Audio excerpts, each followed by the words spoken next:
So, this is a fresh day, game-wise, and it's a fresh session. So why does Durdle and Tanic not have luck? We didn't renew it when we ended, because when I logged in I didn't have luck either. So I was like, we should have luck right now. Yeah, I would think so. Not because they didn't get the full rest or something, or in the end, or can't Well, mind. yeah, but if a fresh day in is a fresh session, you should have luck though. But it doesn't renew itself automatically. We got to do that. I don't think anybody did it before we got off last time. Okay, I thought I remembered us doing it before we left. Okay, never mind. I'm trying. I know before we left, we used the last luck we had because we were like, well, we get luck when we start next time, so it's okay. We can try it, and then it failed anyways. I do believe. Yeah, because I wasn't sure if I gave you luck before we finished, and then you used it before we left, and that's what it was. But I don't think I would have done that. It doesn't matter anyway. You're going to burn through it anyway. I'm not worried. How many hexes to get across left?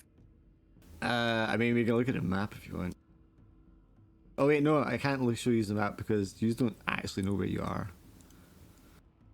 I'm pretty sure when we got off last time, the lady told us we had a day and a half to go or something like that. You are relying on your guide to. Yeah, I think she told us like a day and a half. Yeah, to have taken you in a straight line, so you should be there any time now. Yeah. So if we're not there by midday tomorrow, we're gonna have to start questioning some things. She did feel catastrophically when she was taking watch. I'm a little bad about that in real life. People are like, oh, 2 hours. They're like, all right, well, I just literally just wait 2 hours without questioning the damn thing. Like, when that 2 hours gets you, and then whatever you said supposed to happen doesn't, that's when I start questioning. Yeah. Let's see, Roshmi, Emeth, Bucky Brandy. I don't want these positions like this, so. Or so shouting, are we there yet? Are we there yet? Yeah, thank God I'm not like that. Yours just, oh, is it shiny? Oh, there's something shiny. Yeah, yeah, I'll do that. But like in real life, if you tell me we're going somewhere it's going to take us 17 hours, I won't ask a single question about how long it's going to be to get there until 17 hours has passed. And then I'm going to look at you like, reasonable. Because they said it's going to be this long. Why would you question it until it's been that long? Right. Why would I keep asking? That doesn't, like, I can't change it. You said 17 hours. What I'm going to do? Make you go faster? Like, I'll just wait 17 hours. My wife is not like that. If we have to like wait an hour for something, she is very impatient. Whereas I'm quite happy to just sit there and be in my thoughts for an hour. Yeah. Like at a restaurant waiting, like, I'll be like 45-minute wait. Like, all right, I'll just wait the 45 minutes. It's fine. No big deal. I mean, if I'm in for food and it's for 5 minutes, I'll probably be annoyed, but I'm not going to like question it. Well, you expect to wait when you go somewhere to sit down. Yeah, because it takes time to cook. And you want them to cook it properly, so yeah, take your time. But that kind of shit is why I hate eating out. I hated it too, but when I had a wife, you had to make sacrifices. Most people do. But now I don't have a wife, so I don't have to do that anymore. Do you have kids, Strack? No, thank God. I never had kids. I think I asked that before I can remember.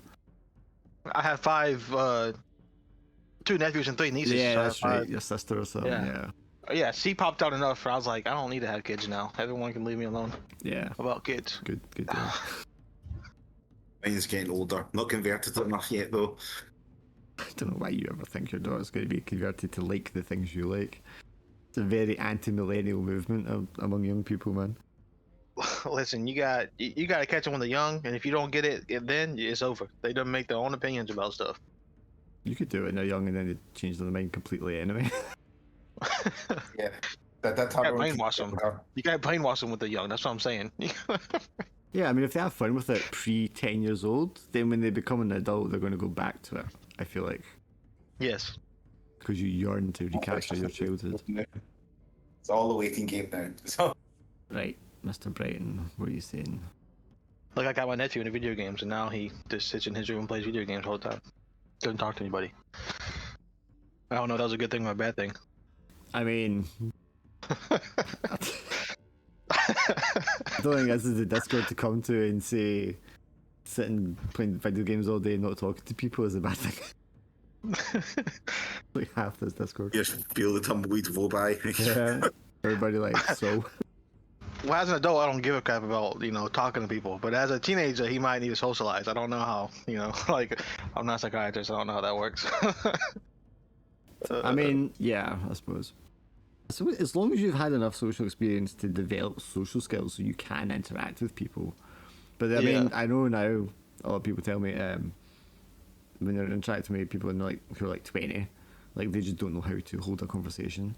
They don't know how to ask for things. Like they're dead serious all the time. They don't pick up on like sarcasm or irony or fucking, joking around. They're just like, what?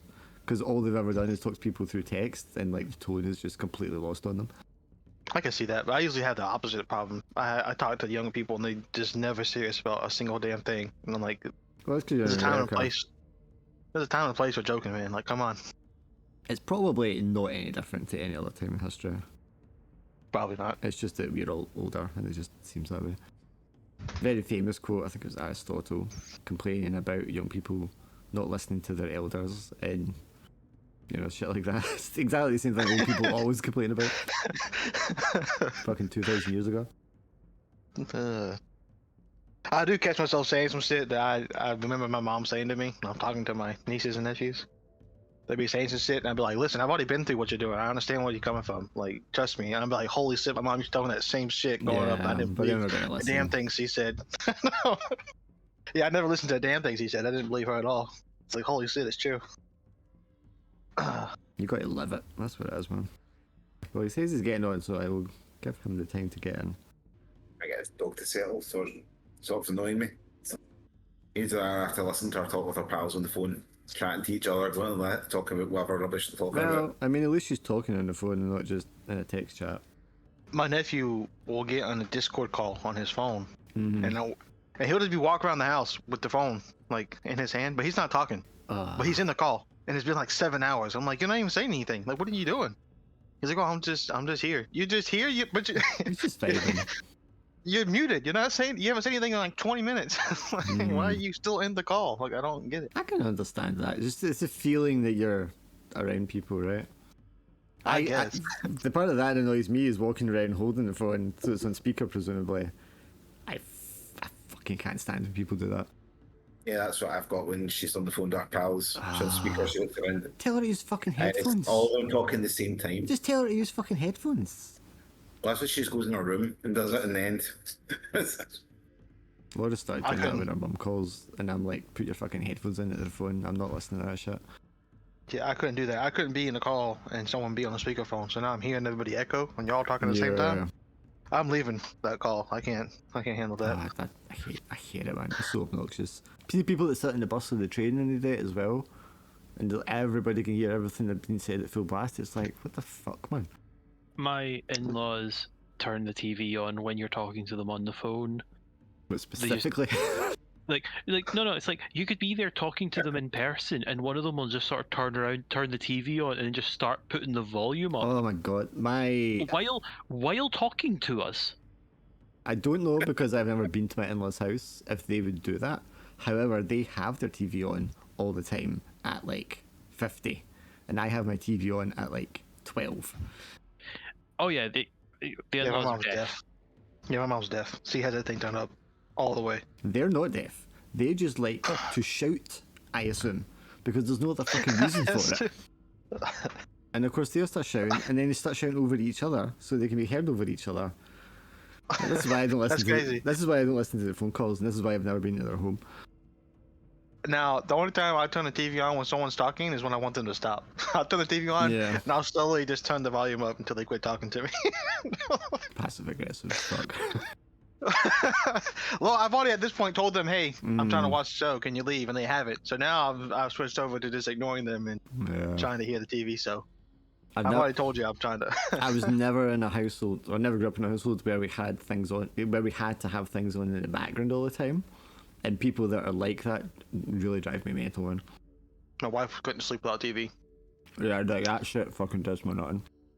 Yeah, she'd wake up like 2 o'clock in the morning, like, why aren't you sleeping? I'm like, because you have TV on. I'm fucking watching TV, I guess. Yeah. Can't go to sleep with TV on. Mine wanted the TV in the bedroom. I was like, no chance, never. I got started watching Grey's Anatomy that way. I'd be watching that shit late at night. Couldn't go to sleep. She'd just have it on. That's funny. He just has to be caught as one of these top fans in the room, has to have that on all the time, no matter if it's freezing winter or not, or if it's blustering sun. Okay, a fan. I see. I always have my fan on too. My overhead fan. If it's I get hot, that one. sure, but otherwise, no. I don't like a fan on it. If it's on in the summer, I'll have one in the room, but I need like quiet when I'm going to sleep. Because I'm such a bad sleeper. Or I have historically been, I'm actually better now, but any slightest noise, man, I can't go to sleep. I don't know. I guess I kind of just tuned the fan out. I don't really hear it anymore. Yeah. What the fuck is taking him so long to put his laptop on? Super computer or something. Well, it's been 8 minutes, but it could be a bad laptop, I guess. I'm just thinking of fucking... You walk in, hey, how you doing? Oh, hey. One moment, turns around, turns the TV on, jacks up the volume. What do you want? Yeah. I just feel like that's a total fuck you. Well, I'm not that rude. I do say like, hey, I'm trying to watch this, and then like they just like usually it's older people, and they just keep talking to you. They don't give a shit, you know. Okay. when I've been over, sometimes they're watching telly. The thing is, they won't turn the telly off to talk to us. They'll just keep the telly on. And there was a time her dad was obviously, who's ADHD to the extreme, wasn't interested in what we were talking about, turned back to the telly and just started turning the volume up. Then he turned back to us and started trying to talk while her mother was also talking to us. Oh god. And I was kind of, they were both talking at me, and I'm like, who do you want me to reply to? And then they kind of didn't realize each of them were talking to me and got confused. That feels like two old senile people trying to operate. Yeah, ADHD extreme, no, like Alzheimer's maybe, or dementia maybe, like, wow. I did see an interview and it was like, I think they were the oldest living couple in the UK. And the interview was talking to the guy and he was like, trying to get a sentence out. And his wife, who just seemed completely oblivious to everything that he was saying, just turned around to the woman and went, do you want a cup of tea, love? And it's like speaking to her like separately that way. And then the interviewer was like laughing and she's like, no, I think he's trying to say something. And she was like, oh, who gives a fuck what he says? Oh, who gives a fuck what he says? It was so funny because they were obviously, I mean, they were cuddling each other, obviously so just with each other all the time for so long. It was funny, but she seemed to just completely tune him out, like she didn't know he was speaking at all. Yeah, she listens to him every day. She's sick of him. Yeah. I think you telling me that sort of story like that with you and Laura or something. You weren't really talking, you sort of knew everything to do, and then one day you went to the shop, she forgot to speak or something, wasn't it? Or was it Laura forgot to speak? No, we went for so long without really speaking to anybody else and just communicating each other, and because we know each other so well, we don't even need to get like a whole sentence out, which helps for Laura because she struggles to get a sentence out sometimes. So our like wordless communication was really just strong, and then when we were trying to interact with other people again, it was difficult because you're like, oh, I have to vocalize all my thoughts now. I find that a lot now if I'm having conversations, like I have a whole bunch of thoughts running in my head, and it's not that ADD way that I can't get them out or anything. It's just my brain's like self-selecting and just gonna be like, there's no point saying any of this, it doesn't matter. So I just sit there and not say anything. A dismissive bandwidth, like, wait, you've only got enough time for one, fuck the rest, just say this one.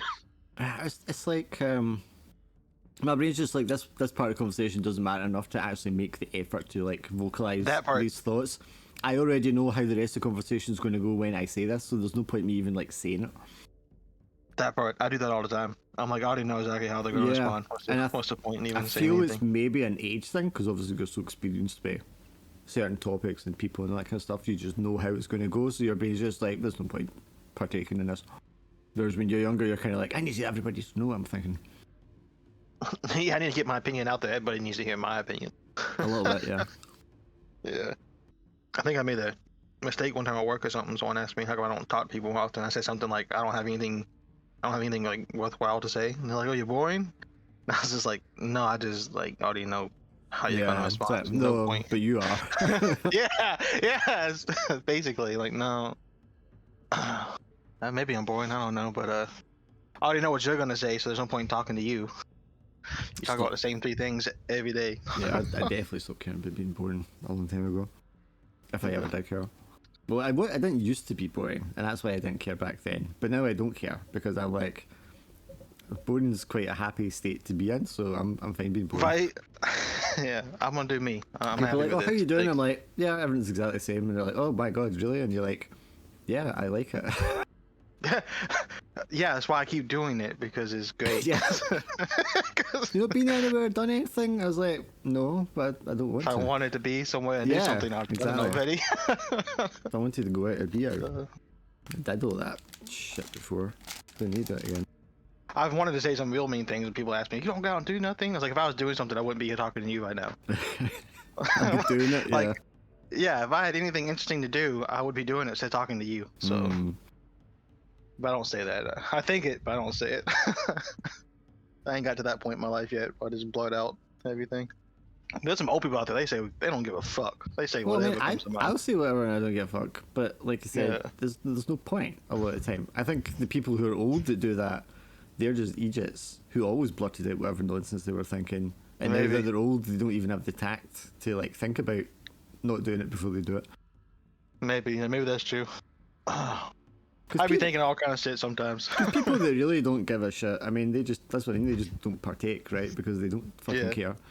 The people that have to tell you they're the type of person who doesn't give a fuck are the ones that you don't want to listen to. Because they just use the excuse just to be a fucking dickhead. Yeah, be an asshole for no reason. Yeah. I just tell it how it is. Oh, great. One of them. Although we should all be brutally honest when Braz comes in, because what the fuck is he doing?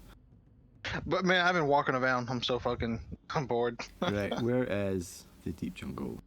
The jungle path is deep jungle. His character upside down just telling me didn't know what happened. He just went upside down.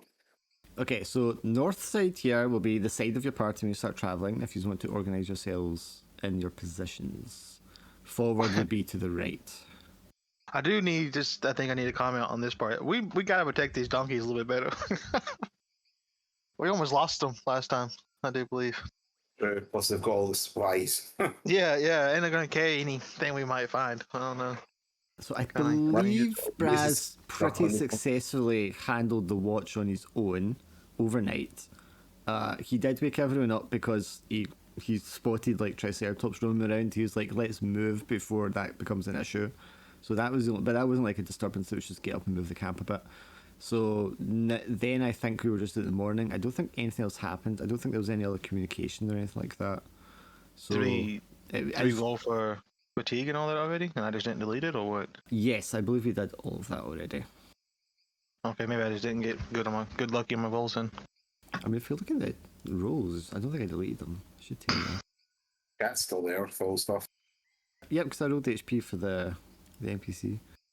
Yeah, you must have just done garbage. I rolled a Constitution check, but I didn't roll anything else. Well, if you have fatigue, you can roll your 2d3. Yeah, I rolled a Constitution check and I failed the Constitution check. That's why. Okay, that makes sense. Okay, so I didn't get the rest. Yeah. Okay. But if you want to organise your positioning, if it makes any difference, because you will now be pushing on, your guide's going to inform you that you should be day and a half or so from your objective. I'm just going to triple check distance and tiles that I've marked here. So we are here, and then this. Oh, look at that. I even, past me is so productive, I've mapped out all the hexes on the way back as well. Can you guys hear me? Oh, He's here. now he shows up. Sorry. Oh, there he goes. It's alright, Your Highness. Well, maybe looking at a dead desktop PC. So Ouch. Well, that's karma. I was flapping around. That was why. Whew. The whole thing, or is it just the drive? Is it just not starting up? Yeah, just not starting up. Not quite getting to BIOS. Took the obviously How old just is it? spent past 7 years. So I pretty much got it like the month before Cyberpunk 2077 Right. came. So it was like I think Cyberpunk was a December release 2019. I think so. It was like a November 2019 pickup. It's Admittedly, I've about not. as old as mine is, actually. Yeah, admittedly, I've not kept on top of proper maintenance, like opening up regularly and cleaning it. So as I opened it up now, just jiggling all the cables, making sure everything was fine, I was like, oh, this is fucking dirty. Okay, you're making me nervous because my wife was telling me I need to clean mine the other day. Yeah, it's probably been. I mean, I was really good for the first couple of years, and then now I realise it's probably been like 4 years since I properly opened it up. Out. Like I realised when. I never had cats when I had a computer before, so I haven't actually thought about all the cat hairs that are probably accumulating inside that case. Yes. Yeah, and me being a smoker as well, that doesn't always step outside. All of that dust well, is going to that's have your fault. extra tar in it as well. Yeah, have to get the isopropane alcohol Q-tips out. Sticky tar dust inside the Yeah, computer. that will definitely do a number on your lungs. Yeah, I think the last time I opened it up was when Baldur's Gate 3 came out, and my PC was doing its best moped impression and getting very hot. Are you on your laptop now? Your mic sounds pretty good. Same mic, Right, same okay. USB. Maybe just the USB ports are better on the laptop than the PC. Wouldn't surprise me. I do find the ports and laptops tend to give in before anything else it does on it, because you're constantly pulling in and out. True. I figured out why my wife's laptop was crashing all the time, because she was sitting with it on her lap and she has like a blanket over her legs. Oh yeah, I used to do that as well. Blocking all the vents on it, so the thing was just overheating and crashing. Yeah, why are my thighs so sweaty? Why am I so? Oh shit. Okay. Well, she's like, it's crashed again, and I did all these things to Windows to cut it down. So like, it was Windows 11, I just thought it was bloated, and I was like, right, I've done everything you can do to this thing. I don't know why it's crashing. And then I saw her sitting there one day, and I was like, and you're like, ow. Yeah, I saw her sitting there one day, and I was like, do you always sit with it like that? And she's like, yeah. I was like, put your hand at the bottom of the laptop, and she's like, oh, it's roasting. I was like, yeah, that's why it's crashing. I don't know why all the even this is quite a new Dell laptop that they've given me within the last year, and all of the vents are on the bottom. So I've got one of those little, like little S-shaped collapsible metal things that sort of expand. You know? Yeah, I mean, my mum had a wee. What were they called? They looked small laptops. Were very light and thick, I remember, but it had a really good GPU in it. Anyway, but the fan was like a big hole at the side, just blasting air out. It was like really good heat management. But I've never seen another laptop that had that. Can you get into Foundry then, Tom? Is that going to be okay? I was just reminding myself. I think it's in a DM between us, isn't it? Yeah, there we go. Should be if you can pin them in the DMs as well. I can send you if not. Can I remember if it's capital B or not? All lowercase. It is. Make it as simple as possible. How have I just immediately lost my lighter? Yeah, I was just saying, because obviously you'd taken watch, moved them all away from where the Triceratops was, and then they had to roll to see if they got the rest, and some of them didn't. But then this is just like the next day, you was getting ready and setting out. So I was just asking for you to position yourselves, sort of travelling order, with the right hand side being the front. You say the right hand side is the direction we're going? Yes. Just in case you want to be different, that was how you left it last time. Yeah. I think previously established, both Braz and Tannic are the best spotters of the party. So it would make sense to have one of us on the right, one of us on the left, to be leading the way, essentially, and then keeping an eye on our back. Sure. Godfrey, do you want to be the rear here rather than the flank? Just figured that was more your position. Yeah, so I'll probably accompany Emeth as she leads us. Yeah, she will obviously be. Actually, she'd be like out for being the guide and all. Yes, of course, it makes more sense for Tannic, the actual ranger, to accompany the guide. Then I can pull up the rear and make sure we don't get jumped from behind. What do you think, Tannic? Sounds fair, right out. So where do you want to be, Tannic? The front? You're a bit echoey there. I didn't quite catch you. That's fine. I'll be at the front, and Godfrey's also at the back. Is anyone going to free the rear? Is anyone? If you go to the front, I'll go back. Yeah, I mean, that seems fine. Donkey's exposed exactly where Drac wanted them. So I'll keep an eye on Rushme, and Durdle can keep an eye on Bucky and Brandy. Sure. I mean, if you want, I could put Roshme at the flank here, shielding a donkey. That would be nice. Yeah, I mean, he's not inherently going to be at the back. Okay, so we set out through the jungle. Your guide, like I said, says it would be like a day and a half more travel, not anticipating more swamps. She says the ground here seems a lot more firm. Maybe even signs of population in the past, like the lay of dirt and bricks, suggesting that there's some sort of road used to be around here. Before you continue, is there a role as the watch lookout from the previous rest that I could have made to benefit from the rest? Am I misremembering? We covered all that last time before we finished, so we're just ready to go today. Yeah. Nice. If you want to do a spell or something like that, though, you would definitely have the opportunity to before you set off. Doesn't look urgent. The most hit points we're missing is me at 2 hit points off my total. Obviously, I may regret that. If I die with less than 2 hit points difference, then Sure, you'd be totally fine. yeah, I'm sure it'll be fine. Get my herb check before we leave. What check, sorry? Herbalism, see if I can find any herbs and stuff before we head out. Just sounds like your microphone's a bit far away from you. I'm having difficulty hearing you. It's on the laptop, that's why I've not got this mic with it. I'm just using the laptop's mic. Gotcha. I was saying I can use my herbalism before we leave, see if I can get any more health things before we're going. Didn't we indicate that this would be the last batch of travelling before we arrive at our destination? I shall let you do the herbalism, but you're not going to get your advantage if you're doing it like on the road while you're travelling, because otherwise you need to spend like time to do it, if you know what I mean. So if you don't want to slow down the travel time, then just make a regular roll for it. Oh wow, okay. There we go. Wisdom's very high. Your track record with those herbalism checks is really good.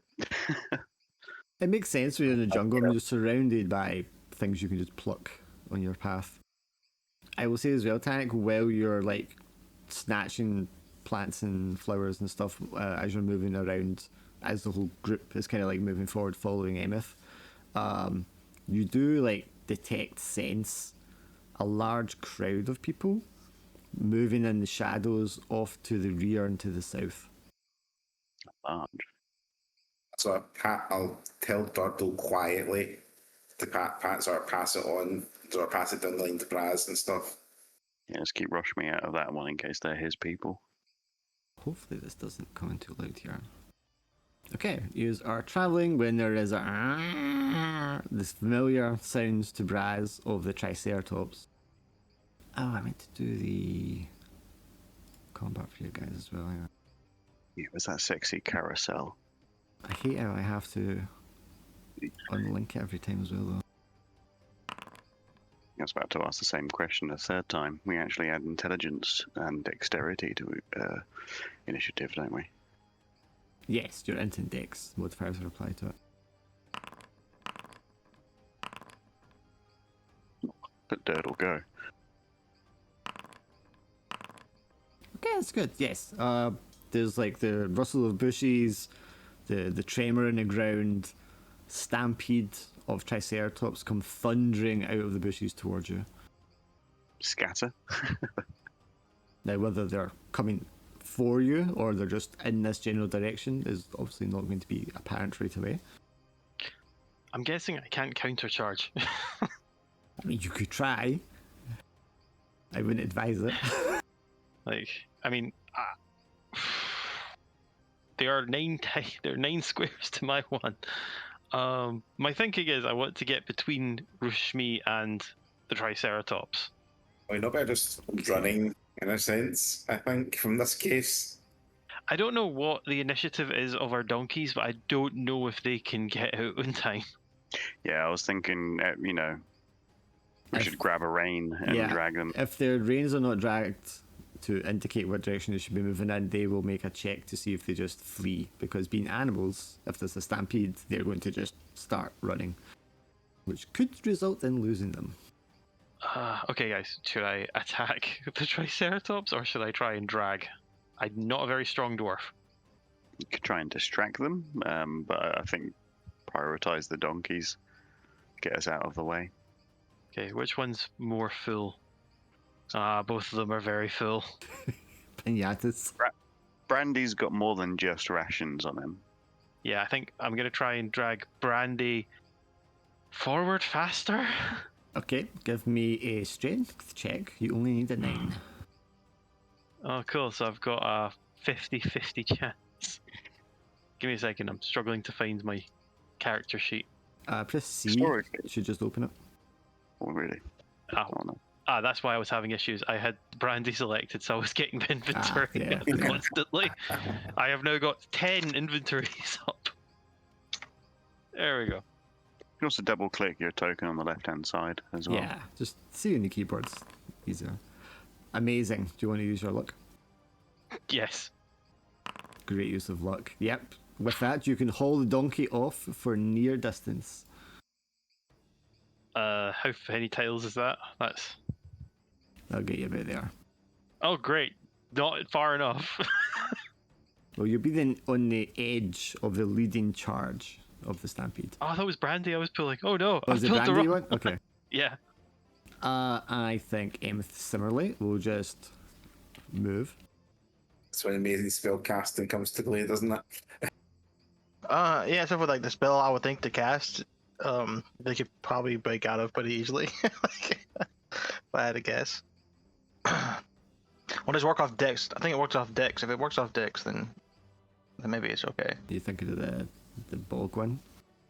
Yeah, they make a dexterity check. that's Okay, it's different. not a strength check. Okay, we might be unlucky a little bit. And they need a 21 to break out, right? Yeah. Oh, okay. So where do you want to place that? The wanna catch all. If you do it in between two of them, you get two of them. Or I imagine it's more like the space right in front of two of them, so they charge into it. They're not going to go around anything. I mean, they are stampeding straight line. Turn a near size cube. Yeah, near will cover the two of them. I guess between these two. Okay. And on that note, I'm going to go this way. Okay. And if I can take Bucky with me, I will. But if I can't because I used the spell, then it is what it is. I don't think you would, unless you did fatigue for an extra action. And then I don't want Then it'd be a strength check, which is not your strong suit either. Yeah, I'll pass. How far moving me gets me, by the way, I don't know. Yeah, Like, you'd be in how front of many that one. squares That's I about can right. Yeah. move. Yeah. It's not gonna be exact like tiles because the measurement is just like guessing distance. Okay, so which one's these first? Okay, good. So it's the one not in the bog that goes first. Charges straight forward and smashes into Braz. So charge is, because on a charge they move up to double near, so they'll hit anyone that's in front of them. Makes one horn attack, and if it hits you, Braz, it's triple damage. That's an 18, which is going to hit you for 12 damage. Even if maybe sundering an item might be worth it. It's completely up to you. The Elven Helm you can't sunder, I believe. No, I didn't have that trait. It doesn't break because it's Elvish Steel. Does it look like this Triceratops is just going to keep bowling right through? Yes, just charging through you, smack you out of the way. It's a stampeding animal. Yeah. Okay, I think I will take the 12. I think I'll ball it. Let's see what happens. Right. I think it's my job to get Bucky out the way then. Okay, so give me a strength check just to grab a hold of these reins and pull them. It's not enough. Do you want to use your luck? With a plus 3, you can't get a 9, man. I know, that's so bad. See, that's why I don't really want to look early, but yeah, this is why I wasn't worried about you having luck. First encounter, you're gonna use all your luck. All right. Alright, you grab a hold of Bucky and you manage to pull him with your strength on the second attempt. Where are you pulling him? basically right next to Brandy, basically as far as I can. You were one ahead of Durdle, so you can go like one ahead of Durdle. And is that you? That's me. Really put Rosh meat on the thing here. Oh, he's going to get moved first. Okay. I'm going to do a dex roll for him. So since he was bang in the middle, he could have gone either direction to get out of their way. He makes a dex roll so he can run further, and he's just going to sprint Naruto style fucking away from them. And then these need a 21 in order to stampede past the bog or get stuck in. That's not a 21.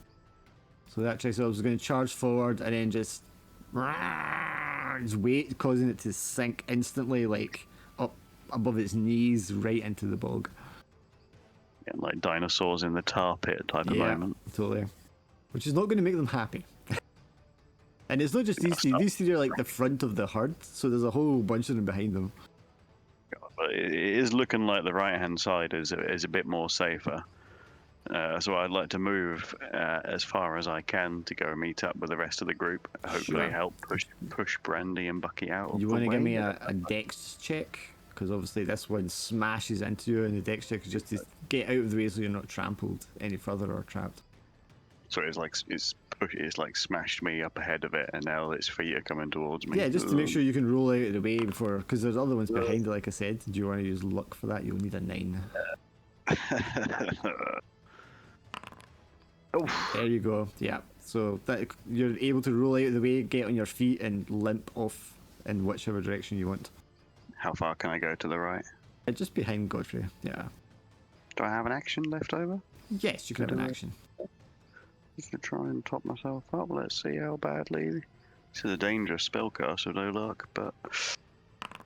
Oh, look at that critical success. Does that give me anything for a. It's already 3d6. Any one numerical value. Yeah, so whatever you heal for, you double it. So you heal for 20. Heal. Again. You get sound effects for healing.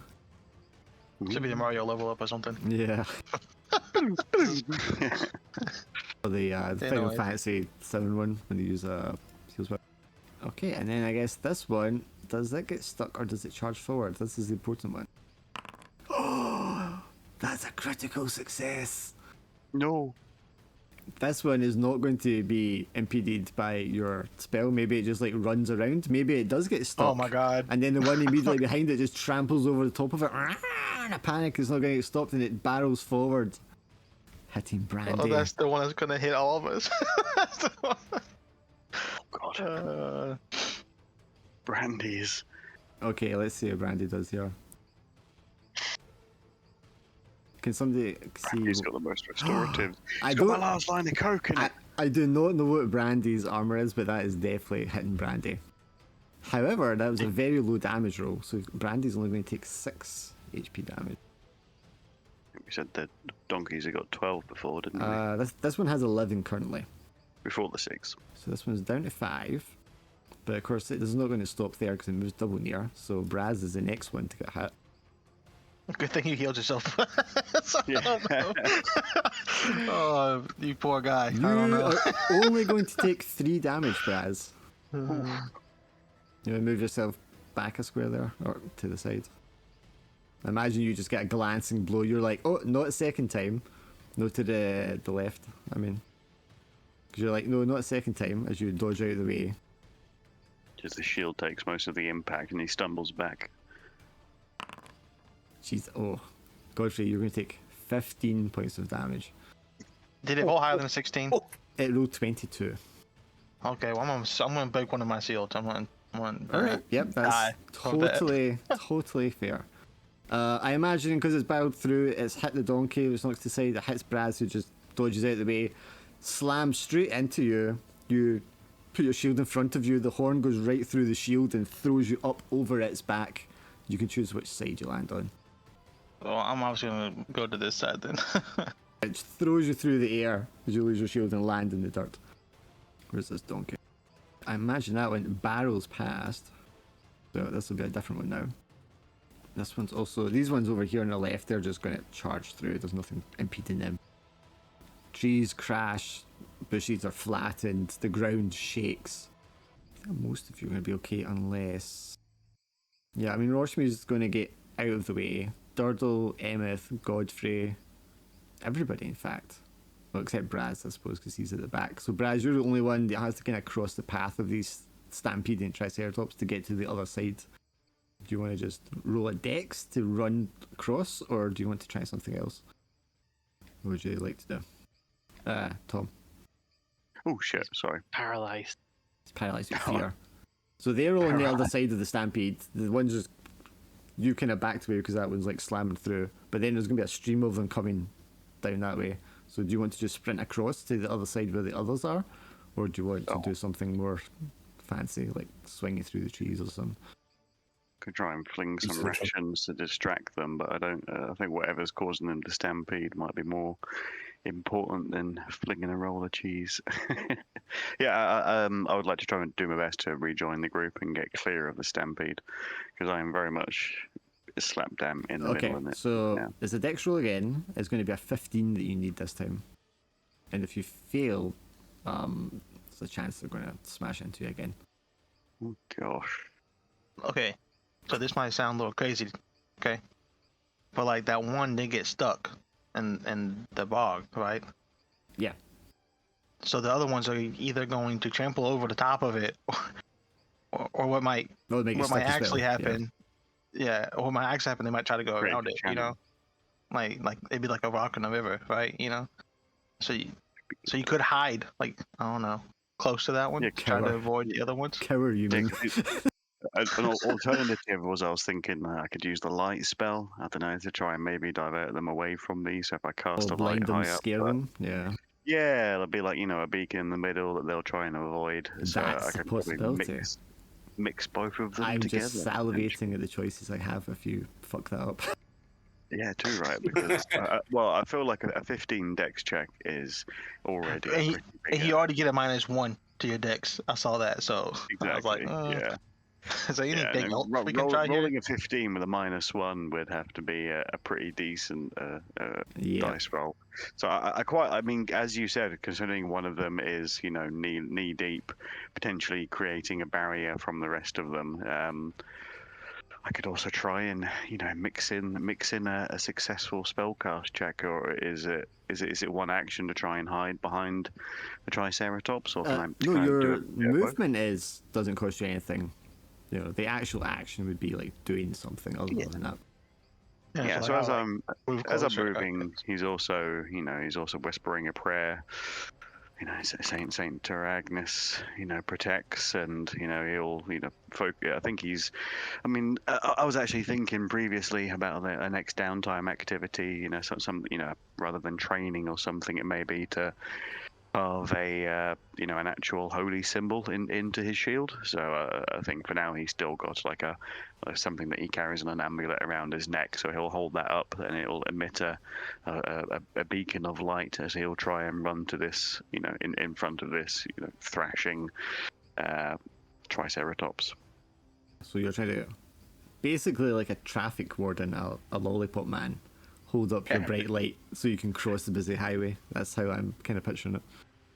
Except for he's not crossing. I think it would be better he just stayed still. Okay, are you trying Let it to pass. just stand there and deter the whole herd? You're not just trying to like blind them out of the way so you can get past? I think he's trying to Yeah. create like a rock in the river. Like he's trying to make like them flow around. He's trying it. to be You know the what I'm rock in saying? the river. That's right. Yeah. But Also this Triceratops is Okay. technically the rock in the river. yeah. Right, that's... And then also layer on top of the fact that there is a Triceratops. Okay, That's so I'm not going to give this advantage or disadvantage or anything. I'm just going to roll the Triceratops to see if it's at all intimidated by this light and deterred, or if they're just going to plow straight into you. Are they going to run over the other Triceratops too then? Like they just going to run over both of them? Yeah, it's a stampede. They don't give a shit. They'll just run over anything that's in their path. They're panicked. Wouldn't they like?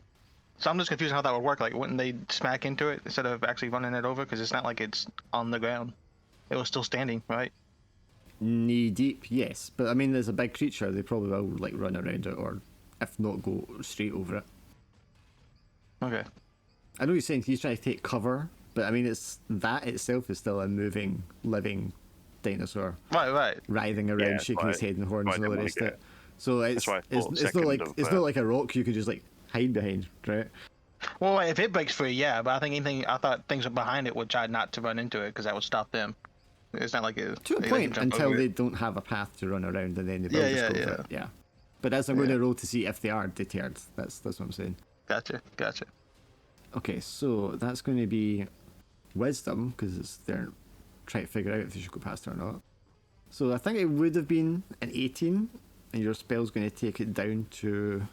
Sorry, no, it would have been like a 9, but your spell's going to take it up to a 15. They do not pass, so yes, they will run around you in your light. I'm just going to see if this one that's trapped breaks free. No chance. Yeah, I can't help you there, Braz. Good luck on that one. I mean, 21, like, unless the other one critically assess it. So unless it gets the crit, 5%, it's not going to break free. Okay, so yes, I'm just going to put this one here to signify them like running past. So you have a stream of them running to your right and a stream of them running to your left. You're standing with this one stuck in the mud in front of you, holding your light aloft, praying quietly to Saint Aragnes. The rest of you have pulled the donkeys, dove out the way. You turn around, this thundering mass of bodies breaking through the jungle, and all you see is this bright light on the other side of the massive bodies streaming past you. You won't be able to hear him. You can probably barely be able to see him. But you know Braz is like back there somewhere, and maybe for a moment you hold your breath thinking, oh, he's done for. He's flattened. do you ever think an elephant thinks about being squished? Stampeded. I'm going to give this... Sorry. The rest of them will storm past, and you will not be affected. I'm going to do one more roll to see if this one that's stuck breaks free, or if it's just stuck there indefinitely. It's stuck there indefinitely. It's now part of the ground. I'd like to kill it. The poor creature is helpless, stuck in the mud. The rest of them eventually run past. There's just like, you know, as if somebody's bulldozed the forest to make way for like building a motorway or something right straight through the middle of it, where the stampede is broken right through. There's probably lots of other smaller animals and dinosaurs like running alongside behind them. It's not clear what they were running from, but eventually they pass, and a calmness returns to the scene.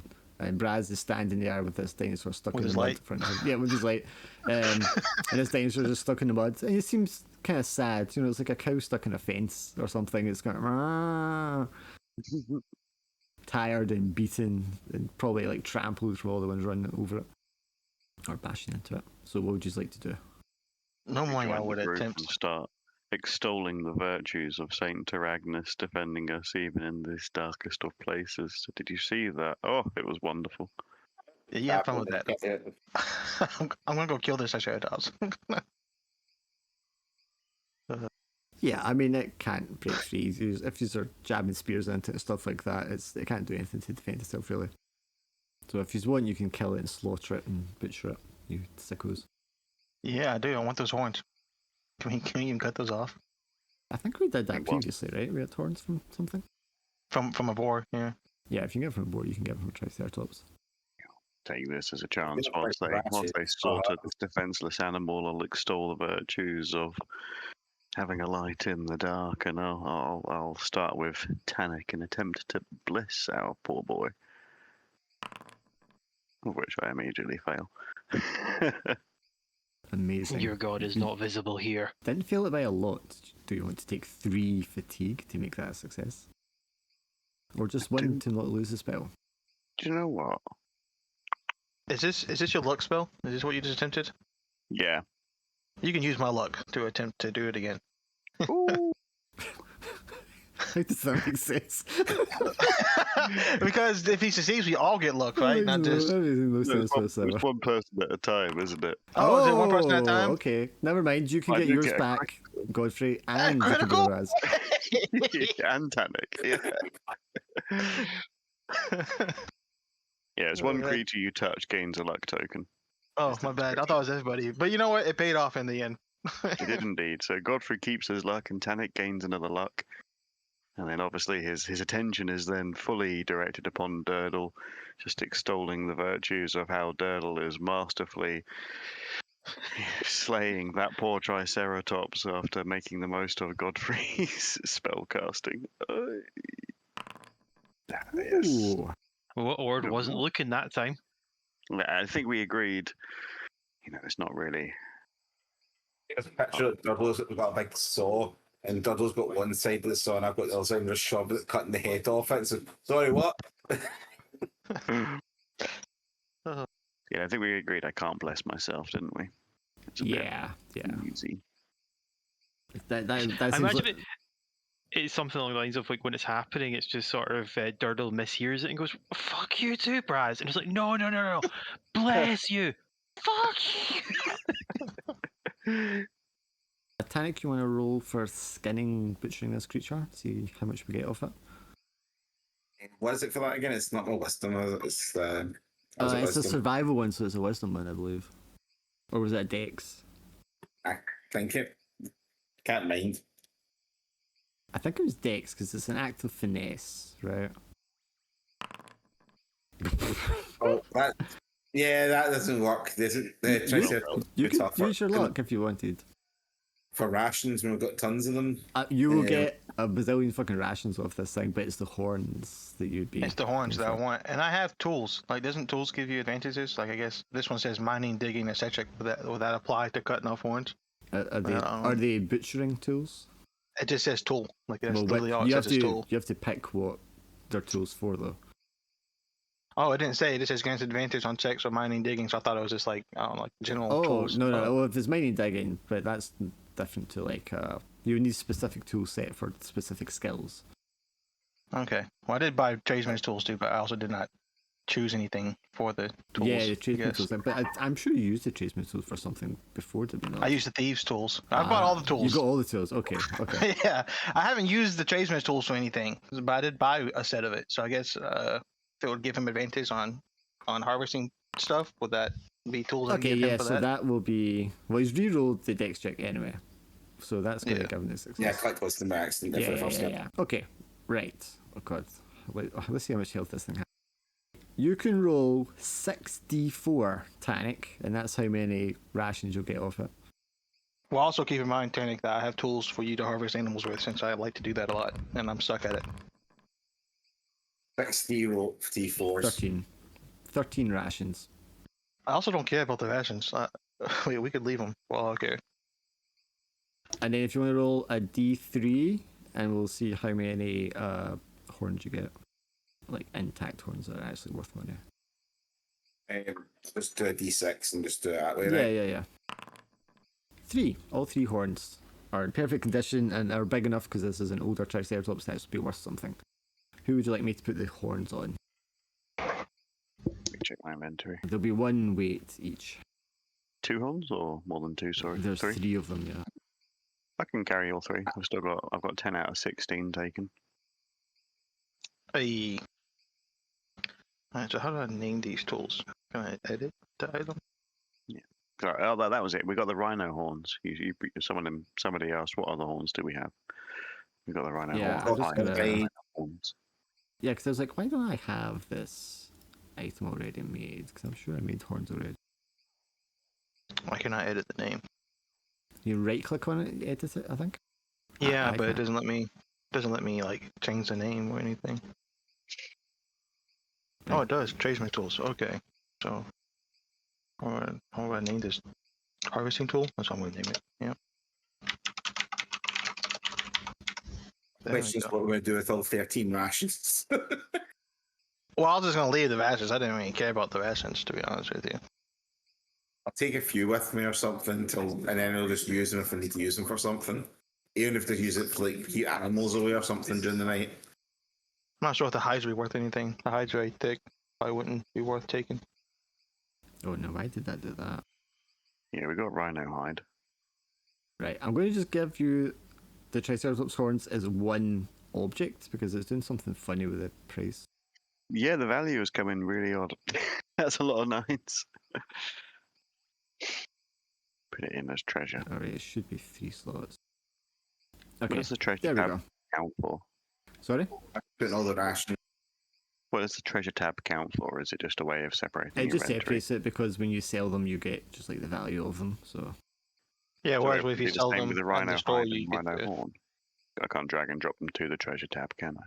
no, it's filtered by like the item type. But I didn't put the rhinos there because it's not necessarily treasure. You could use them for like crafting or something. I mean, the Triceratops one's the same, right? I'm just doing it for quickness here.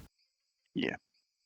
Put 3 slots of rations, so there's basically 7 rations left. 7 rations left. Hold up now. Daughter, what do you think about having a Triceratops horn weapon? That's what I was wondering. What type of weapons Oof. can you make from horns? Be like a club, maybe, or a spear or something. Like, what would Doddle like to be made from this? Part of me thinks some form of club. A larger helmet. Ideally, something he can hit with. Yeah. Oh, a horn. Oh, he already has horns. So he doesn't need a horned helmet, but. Durdle got a good dexterity. I can't remember what Durdle actually is positive with. Oh, oh, yeah. Yeah. +1. Hey, why are you laughing? Mine's -1. Like Durdle's only good stats is dexterity and constitution. So try and craft him a finesse weapon or something. -3 to strength, -1 to dex, -1 to intelligence, -1 to wisdom. And yet, here he is, alive and well.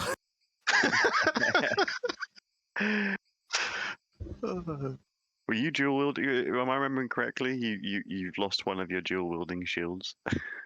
Yeah, I just lost one, unfortunately. Was it a heater shield or just a normal one?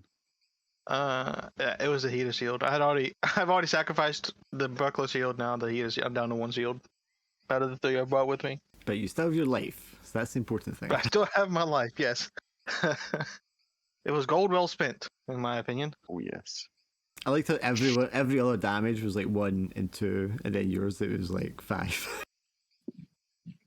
Yeah, you're like, if on 2d6s you'll die. My first hit, he said they did 15 damage to you. Like, okay. Yeah, double my hit points. Yeah, it's no big deal. Yeah, the 7 leftover rations, do you want to just leave them, or does somebody want to take them? I can take 1 because I'll top off my 3, but otherwise I'm just gonna. Okay, so that's Leave 6. Anyone else got 1 they want to top up? I've got 3 slots, so I mean I can take 3 ration slots. Alright, I'll just throw them on you. You can always dump them if you don't want them later. There we go. So spend that time. Might delay use a little bit, but you have half a day spare as long as everything goes well with the travelling. So it shouldn't be a problem. We move into the next hex on the map for the other half of the day's travel. You'll all be happy to hear there's no encounter in that hex. So you're then able to settle down, make camp for the night, relax, spend a little time doing whatever you want to do. I know this doesn't matter so much, but do we get an XP for killing that Triceratops? Did we kill...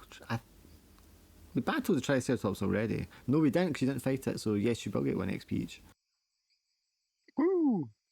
Well, see, I wouldn't have fought this one either if it wasn't stuck there. Yeah, So, yeah. I was assuming we didn't fight it before. No. Yeah, because you avoided the confrontation before, but this time you didn't get to avoid it because it was like in your face. Yeah. Almost halfway there to level 5. We need some carousing soon. Carousing. Speaking of, which I haven't noticed it this session, but like I don't have a level 3 talent for some reason.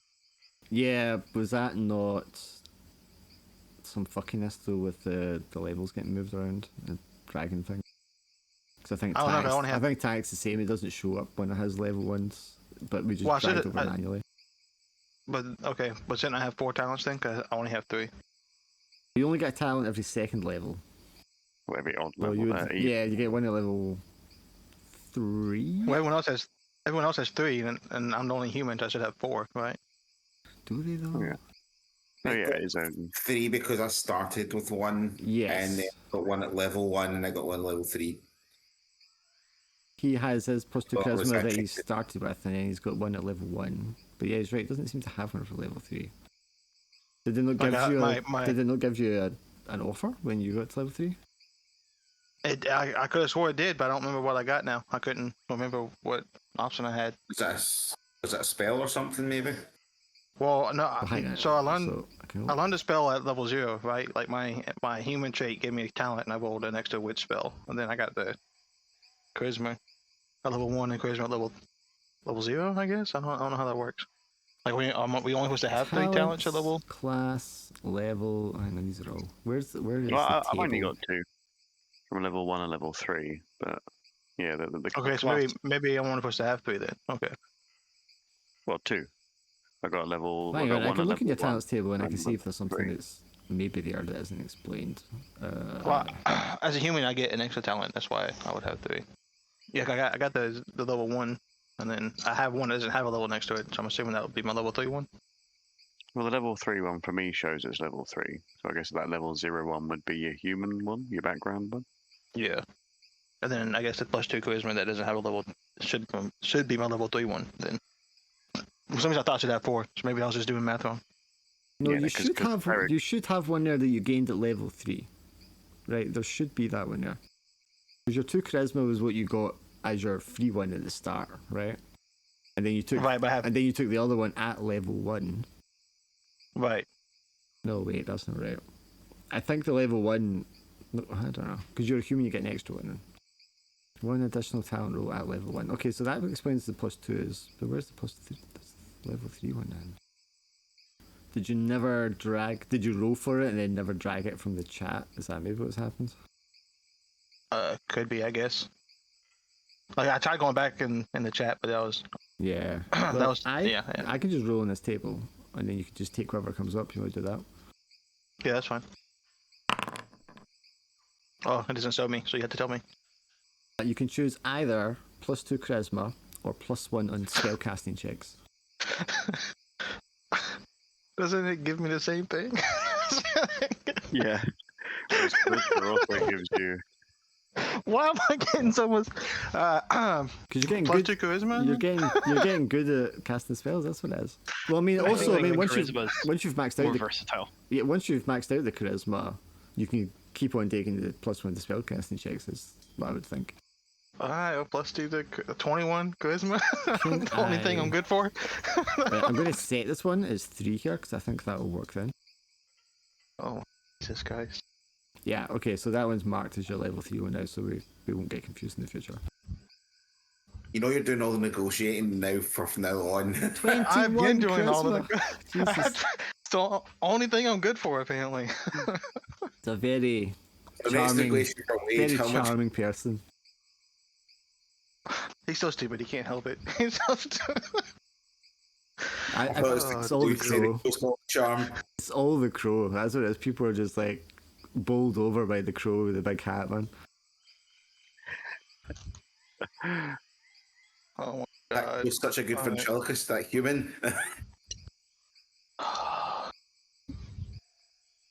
Okay, where's Sure. the travel thing? But Why just not? that will conclude the travel, and then you can get to make camp. I'm gonna roll for Emeth as she chooses a good spot. You got a point of exhaustion and 3 hit points that I could. Okay. Yes. Okay. So post travel, everyone makes a con check to see if they take fatigue from the travel. If you're wearing Gambison, you need to get a 12. Otherwise, it's a 9. Does it not go past +4? So no, yeah, +5 now for my charisma check. So you're the one that will always be negotiating every quest deal. Oh, it's not that. I had her roll for like the spot she's picking for your to make camp, and she critically failed it. Best guide. Well, money well spent. You know what? At least I didn't take fatigue or extra fatigue. Same. We'll pick a city spot. Right, I think this. Whatever. I think what makes sense here is that's going to trigger an encounter, and then something suitable. That's not good. That's not good. We don't want more Triceratops. We don't want more. No. Of course not. No, because that's boring. I like this. This one makes sense. So I think before we even get to the point where we get to take watch and settle down, Emeth picks out a spot, and it's by just a partial like wall. Obviously, you're getting close to the temple, ruins, whatever kind of civilization used to be here long ago in the past. You're seeing more and more sort of like signs that things were built here. You know, broken pedestals that statues were sat atop of and things like that. And this point here is just a sort of like partial brick wall with these large rectangular sandstone blocks. It's just almostly eroded away, covered in vines and stuff like that. But she's like, okay, this would make a good place to just like set up camp against and sort of shield us on the one side. And as you're all kind of like spread out, well, what kind of things do you do when you just like start making camp for the night? Who's doing what kind of tasks? Usually sort of like built sort of setting up stuff because I'm used to obviously being the danger in a sense. Right, so you're grabbing branches, knocking the leaves off, making a bed with it and things like that. I'll probably put a sort of additional like maybe some rations and odd since we've got so many rations, I put a couple of rations in odd places to try and distract the animals to go that way rather than go near the camp. I feel like putting food around would have the opposite effect of what you're going for there, but I understand what you mean. Yeah. I put it in a place that's not going to attract them to the camp in a sense, you know what I mean? Right. Yeah. Okay. What about the rest of you? What kind of things do you do when everyone else starts bedding down and setting things up? As Braz is the party's hauler, he'll probably be doing most of the logistic stuff, like carrying the tents around and doing most of the heavy lifting that is required from setting up a camp. Sure. So you're breaking out all the materials needed to set up. What Godfrey tend to be doing while everyone is setting up. You know what? I'd probably just. I'd probably be like going through my equipment since I just lost the shield. So I'd probably just mourning my loss there. So you're just looking at your equipment, feeling sorry for yourself. Yeah, this is one of my lives gone. Like, why did I only have 7 HP? How are you, Durdle? Sorry, what was I rolling? What are you usually doing while everyone's sort of setting up camp? Probably trying to start the fire. Okay, it's a good one. So we got Braz who's breaking out materials, moving things around, getting things off the donkeys. Godfrey's standing there looking and he's laying out all his equipment like, because he's not satisfied. Roshmi is like doing military guy stuff, like scouting around, looking for a lay of land, picking out his spot. Durdle, you're down your hands and knees by the campfire, going, rubbing your hands together with a stick and going. Tank is like going around, putting like bits of rations into trees and like just throwing them a distance away. Emeth is over to the one side here, poking around in the bush, picking out a good spot to like start making space to actually, lay down the tents and stuff that you'll be sleeping in. And then you just hear like a scream from her direction, and you just look over to where she is, and there's a giant snake rearing up, just seemingly out of nowhere. This giant green snake rears up next to her. Oh, that's a big boy. Yes, it is an enormous serpent, just kind of raising out, pure green, just like the rest of the foliage. Camouflages it brilliantly. Just like hisses down at her. I'll shout out, Emeth, get back! Roshmi will bravely back off. What do you want to do, Durdle? Charge the rather large cloaked figure. I don't know why I don't have. I thought I'd given all the snakes pictures. Well, it's just a snake with a cloak, obviously, or a hood. It's a hooded serpent. Well, either way, I'm gonna try and stab it. Do you think I should use my luck to re-roll that one, guys? Possibly. Kind of an inverse. Unless he tells us it's wearing plate armor, that doesn't hit. Okay, so Oh, we got big trouble. Yeah, I just used the one I used for the regular snake. Use my luck. AC, you hit it. That's 6 damage off it. Okay. What kind of weapon you got again? It is pierce / dagger. Are you slashing or stabbing it? Oh, definitely slashing. Okay. Well, you're still going to hurt it anyway. Scales, obviously, not going to be... Or they would be more effective against something that's slashing. No, you roll it around to attack. See if Emeth can actually... Now she does a crit. 10x Tilton, he's drunk. That's too much smoke in the pipes. It's because you're holding it down while you're scrolling. I'm trying to get my screen to zoom out so I can see the thing, but it's not working, my screen. It's right click and you hold down and move the screen out. Or you can scroll your mail to zoom out, yeah. If you're not clicked on your token at the same time, it shouldn't move your guy. Okay, Emeth will strike out with her elven spear, and although she was caught by surprise by this huge creature, as Durdle runs in and tries to stab it with his tiny little dagger, she just spins around and starts twirling the spear in an expert show of skill and dexterity, and just like slashes and tears and stabs into the creature again and again and again, nearly killing it all in one go. Get his ass, badass elf lady.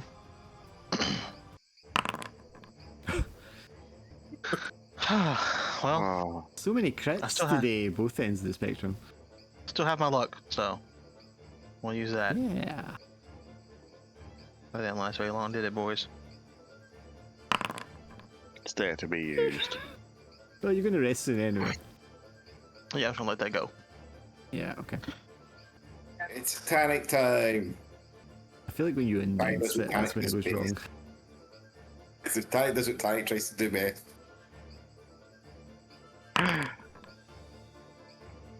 Yes, you will kill the creature with one blow, Tanic. Severely weakened as it is. Literally rolled a 1 followed by a 2. That's great. He just continually keeps stabbing it because he's got a metaphor of fear. Not fear, but hatred to snakes now. That's fairly justified, yes. Okay, you can all get 1 XP for killing the giant snake. Not a venomous snake, so there's no poison to harvest.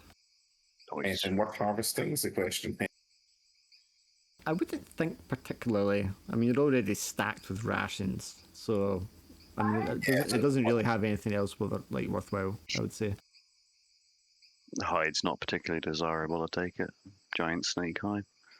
I mean, snake skin can obviously be useful for making all kinds of things. I mean, I guess if you wanted to spend the time, but I mean, how much of its hide is a giant snake? We're talking like 20 feet long or something.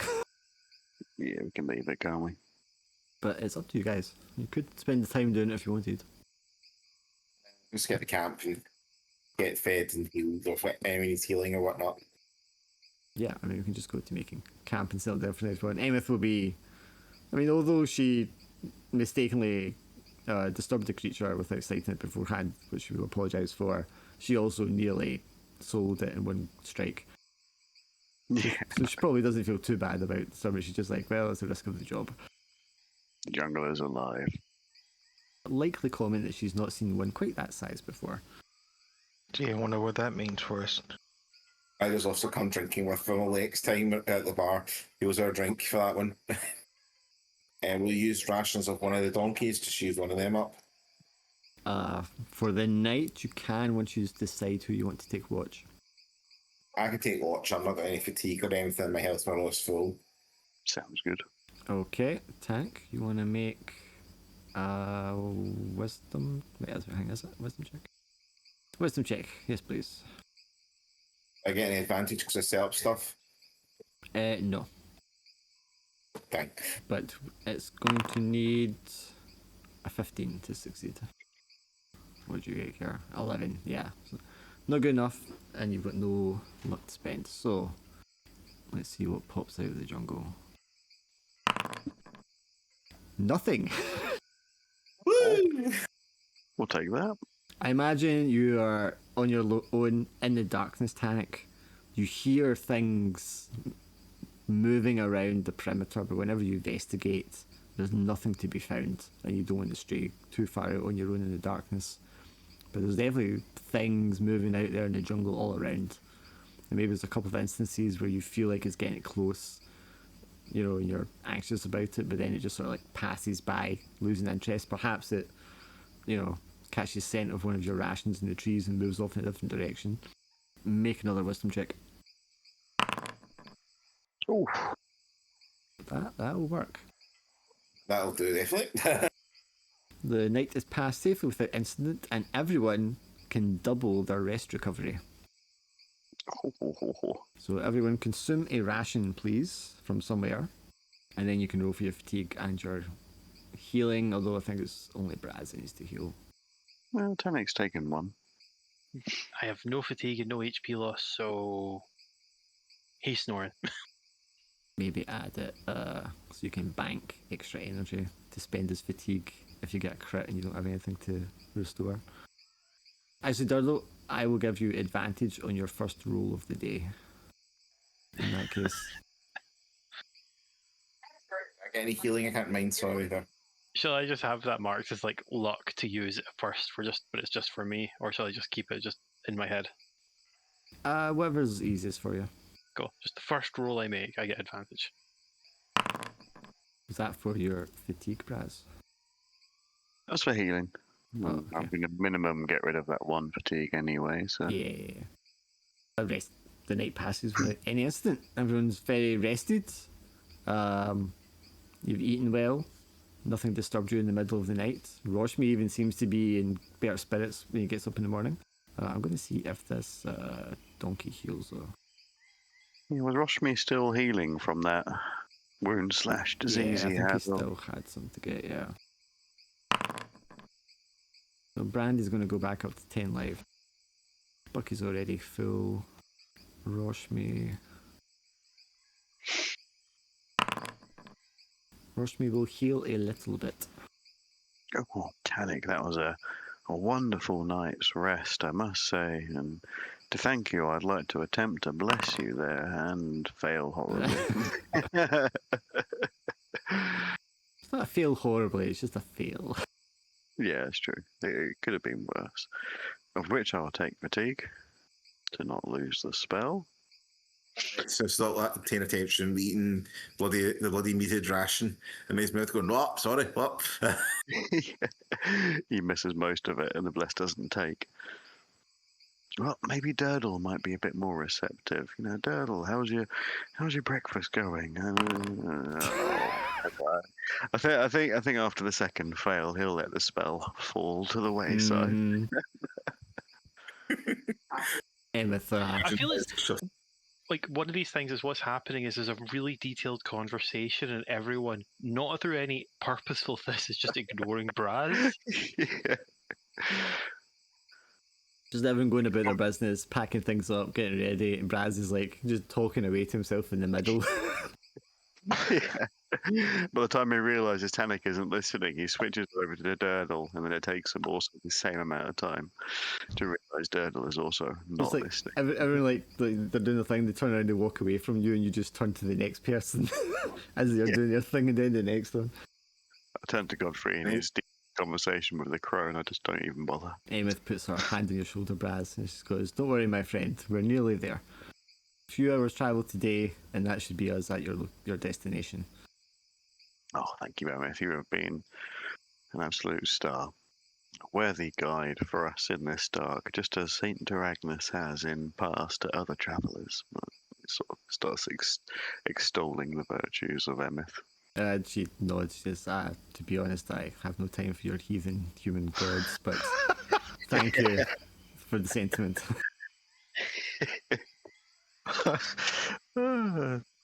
It is, of course, Ord that is over. Not Ord. What's the nature one now? Is it Geed? Spec games a bit lower.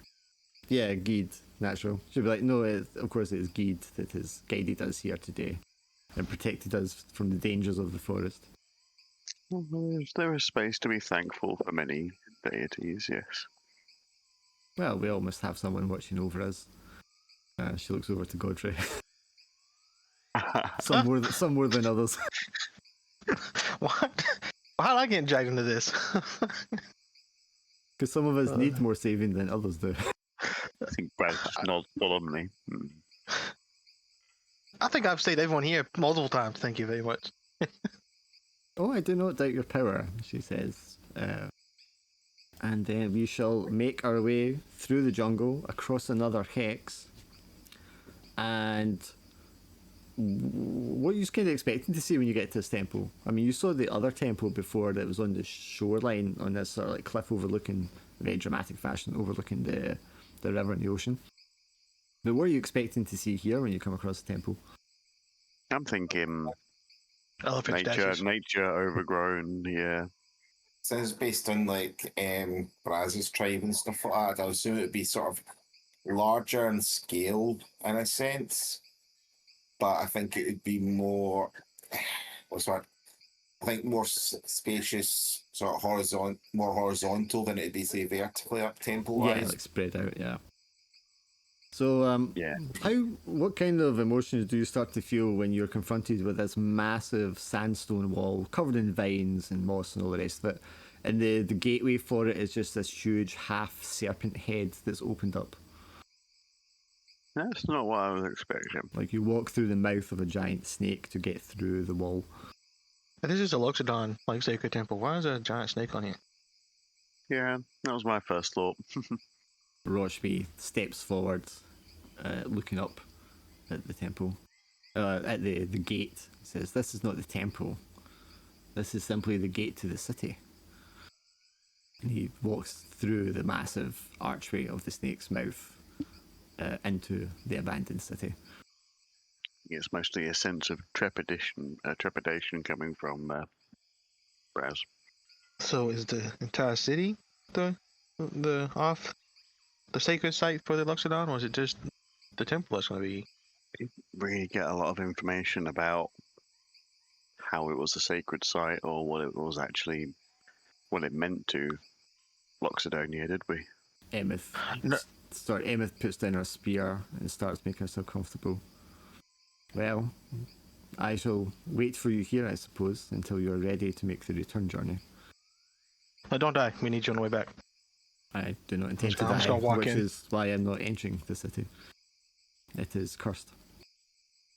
Yeah, because it was so safe getting here. You know, we definitely would have made it by ourselves. Do you want to leave Brandy and Bucky out here with her, or do you want to take them in with you? I'm gonna take Brandy. I like Brandy. I'm gonna empty her of all of her belongings. Yeah, Brandy's got some curatives, so we can leave Bucky with Emeth and take Brandy with us. Yeah. I'll give you some minutes to sort out all the inventory then. And then you can head in. I will say, walking through the gateway into the city, and you can see most of it is just ruins and rubble. Big squared sets where the buildings were, and a lot of them collapsed. There's just maybe the edifice for the entrances and such. Signs of like old canalways and waterways that have like long since dried up and eroded. But even though it's all overgrown with plants and such, the inside of the walls is like devoid of birds or the chirping of insects. There's a very ominous sort of atmosphere to it. Oh, it's creepy. It's almost like nature refuses to reclaim this area. There will be no like recognizable elements to relate it to the Loxodon city that you were in previously. No statues, the architecture is different. Even the material of the walls, the stone is different. Are we talking a lot older than Loxodonia?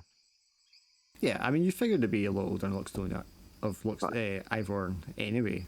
But Ivorn was this very white stone they used, whereas this is like this old green greyish kind of like sandstone. I keep saying sandstone. It wouldn't be sandstone, but yeah, something like that. Is there any recurring symbology outside of just snakes? I think over doorways and stuff, you will see iconography depicting like jungle animals, different types of birds. But yes, serpents certainly seem to be a recurring motif in here. Sorry, so we wanted to take Brandy with us, was that right? Yes. Yeah, Brandy's inventory has got a bit more than just rations. If I go here, if I drag Brandy over, that gives access. Yeah, that's fine. Yes, so you just walk into the city, you know, there's large places where buildings were sat. Roshmi is like way ahead of you guys. He's almost jogging ahead, going to wherever he's going. There is like a raised area at the far end of the city, like opposite direction from where you've came in, which appears to be a building that you would guess would be a temple just by the positioning and the way it's kind of I kind of brain's not thinking at all. The way it's like presented, you know. But there is the rest of the city if you guys want to wander around and look at things, or do you want to just like follow after him? There will be like buildings that are not wholly intact, but the structure is mostly there that you could poke around in, or you could just chase after him if you want. I don't really care. Our job was to get him here, right? And we did that. So now we were free to do whatever we wanted once we got here, technically. Yeah, I mean he'll need to pay you, obviously, and you just wanted to look around for treasure and stuff. Yeah. But I think my first thing would be to start exploring after we emptied out the inventory of Brandy. All right, Godfrey, you want to give me a wisdom check? I don't want to, but I will. Just for the first building, you just kind of poke your head into to see what's there. All right, you poke your head in, and there's like stone furniture, like a bench or something like that, with like smashed pottery beside it. And as you kind of just kick the pottery aside, there is a dusty old golden chalice there, which I will drop on your sheet. That was kind of easy. Yep. I don't like that. I rolled a 10. I wasn't expecting anything. Like, I don't like this. Just lying there. I will walk out with the good news though, and like, okay, well, apparently there's treasure everywhere. Let's get looking. On that note, I do have to step away for like 5 minutes. I'll be right back. Yeah, no worries. I'm gonna go to the bathroom quick, actually. Okay, anyone else want to look around while he's picking up golden chalices? Ooh. I don't think anyone should split off on their own. So if anyone else wants to go off, I can make sure he's okay. So you're just accompanying him to make sure he's not harmed or jumped sure. in? Make sure nothing jumps out and gets him. No, I mean, the place seems utterly deserted, and like you said, as if the creatures of the jungle themselves will not enter its perimeter. Clearly, at some point in the past, this was a central city of some kind. But you don't get the feeling, as a Loxodon, that this has anything to do with your ancestors. What do we recall the people of Ivon saying about this site? That it's off limits, that it's cursed, and it's dangerous. Okay.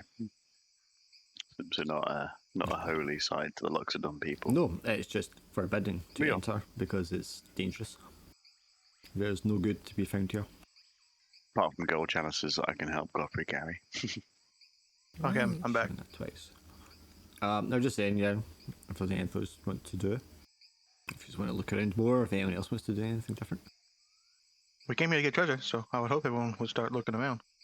Okay, who's here then out of Tink and Callum? Raz is just going to accompany you, Godfrey, and make sure you're okay.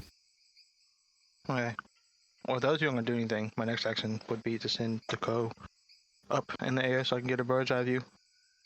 Sure, like I said, it's a large city, obviously it had complicated waterworks and canalways, gardens and farms around the exterior, and then it gets more dense with buildings towards the interior of it. All seems to be in ruins. It's not clear what's happened here to cause it to be abandoned exactly. There's a lot of like erosion damage, but it doesn't look as if it's been damaged by war or fire or anything like that. And as I said, none of the other animals of the jungle seem to have entered in here. There's no signs of even like insects crawling around or birds taking roost anywhere or anything like that. You see anything signing while you're up there? You can see Roshme over by the temple entrance, and there are 4 other figures standing with him, and he seems to be involved in a conversation with them. I was going to ask, he said that people were following us. Maybe they got in here already. As agents or whatever. Yes, 3 of them very clearly look to be armed. They're carrying like big 2-handed glaives. None of my business. I'm just going to look into the next building, I guess. If no one else is wanting to do anything. Sorry, Durdle, did you want to do anything? I'd probably want to tag along with someone. Okay, so maybe you and Tannic go off when those 2 go off on the other side. Sounds good. Durdle and Tannic, you want to both give me a wisdom roll? Just for searching. Amazing. Amazing. I love it. Those swings. Literally polar opposites. Tripping over your own feet, whereas Tanic's pulling gold off of a wall. Okay, Durdle, take 3 points of damage as you open up a box and a cloud of venomous gas or poisonous gas just kind of like sprays in your face. It's like times like, Durdle, I'm pretty sure there's some traps around here. What? Opens the chest. Exactly. Tannic, you find a very small, maybe like 6-7 inches in height statue that looks very like the statue you saw in that other temple that was covered in blood of a 13-headed serpent. Oh no. It's just lying on its side in one of the buildings. Is it like attached to anything, or looks like it's attached, or just No, just lying on the floor. Probably a little cracked from the force when it initially landed there. Doesn't seem to have been touched since. I'll pick up and bring it to see if Braz knows anything about it, because he was doing research on the stuff. Sure, you can take that over to Braz. I'm trying to remember if I was. I was doing the research on it. I can't remember. One of you was doing the research on it. Yeah, I remember looking into the what was it, the 13 heads? 13-headed snake, I think. Mhm. I can't remember if I actually managed to get any information about them. Do you write anything down? Didn't. I guess you didn't get anything in. If it's important, you would have wrote it down, surely. Yeah, exactly. I think maybe it was interrupted by Tannic getting arrested. No, somebody caused trouble. I think Godfrey was able to get a bit more information. I think maybe I fluffed the role. Well, I'll agree with that. It's worrying that we're seeing this iconography here again after our last encounter with it, and also a certain military's got an interest in it once again. What's that saying people do when it's not my monkey, not my problem kind of thing? Not my monkey, not my circus, not my clowns, Yeah. not my circus. Yeah. Yeah. Is that the same reason as Tannic singing this is it's an excuse to kill everybody then? Okay. The only thing I'd be worried about is as often as the military, these guys might try to kill us now.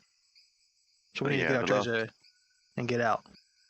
The last site for the multi-headed snake that the military occupied, they quickly started using the locals for sacrifice, and I'm worried that we might be the only locals nearby that they could use. Right, so we need to get our gold and get the hell out of here. He can find his own way back. So you want to just go up after Roshmi to get your payment? No, I mean get our gold, like find our treasure, and then get out of here. I don't care about the rest of the payment. We should still approach Roshmi, job complete type of, because we weren't being paid to escort him back, were we? It was just to get here. Just to get him here. No, just to get here. Yeah. I think we should just leave. That might make us a bit more suspicious. I think we should still try and get paid. But I agree. Maybe no meddling and whatever the army are intending to do here. If he offers any follow-up work, do we take it? Hell no. Sketchy ass people. We just plunder the place and then get the fuck out. Get the hell out of here, yeah. This is gonna make us rich. That was the plan. Like, we just get rich off this place. Or, Yeah, be sacrificed. There's like half a day left before nightfall. Do you just want to just go up to Roshmi now, get paid, and then look around for the rest of the half the day? Or do you want to just look around for half the day first and then follow up on him later? Best to follow up with him immediately. What do you think, Godfrey? Well, you're going to be the one doing the talking anyway. Yeah, I might as well get it out of the way. Kind of wanted to get more treasure before we, have to run for our lives, but that's just me being pessimistic. Well, that's a good point. I hadn't thought about it that way. Okay, make your way over to where Roshmi was.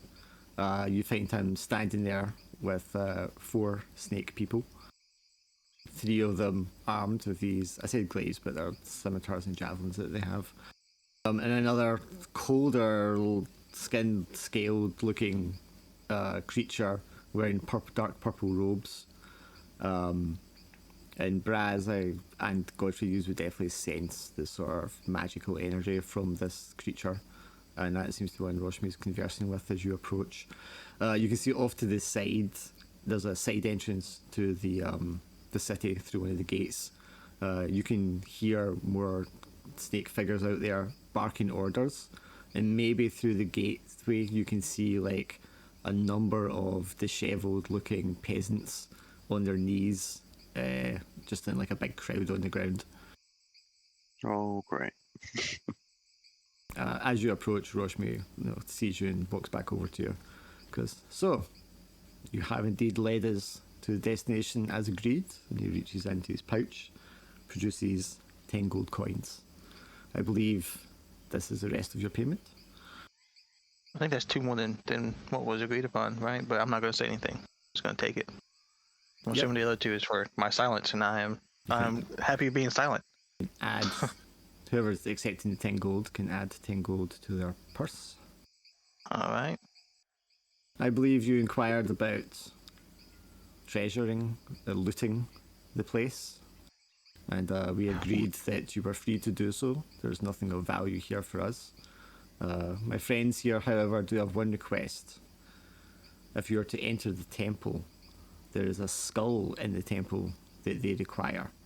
They would be willing to pay you if you can retrieve it for them. What's in the temple that they don't want to go inside for? It seems to be some sort of religious matter. They do not want to enter it. Unless absolutely necessary. But since you are looking to loot the treasures from this place anyway, you would be free to do so.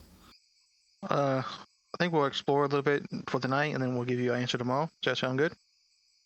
Of course, we are not in any rush here, I do not believe. I would advise to maybe steer clear of our Thanine friends here. I believe they like to keep to their own.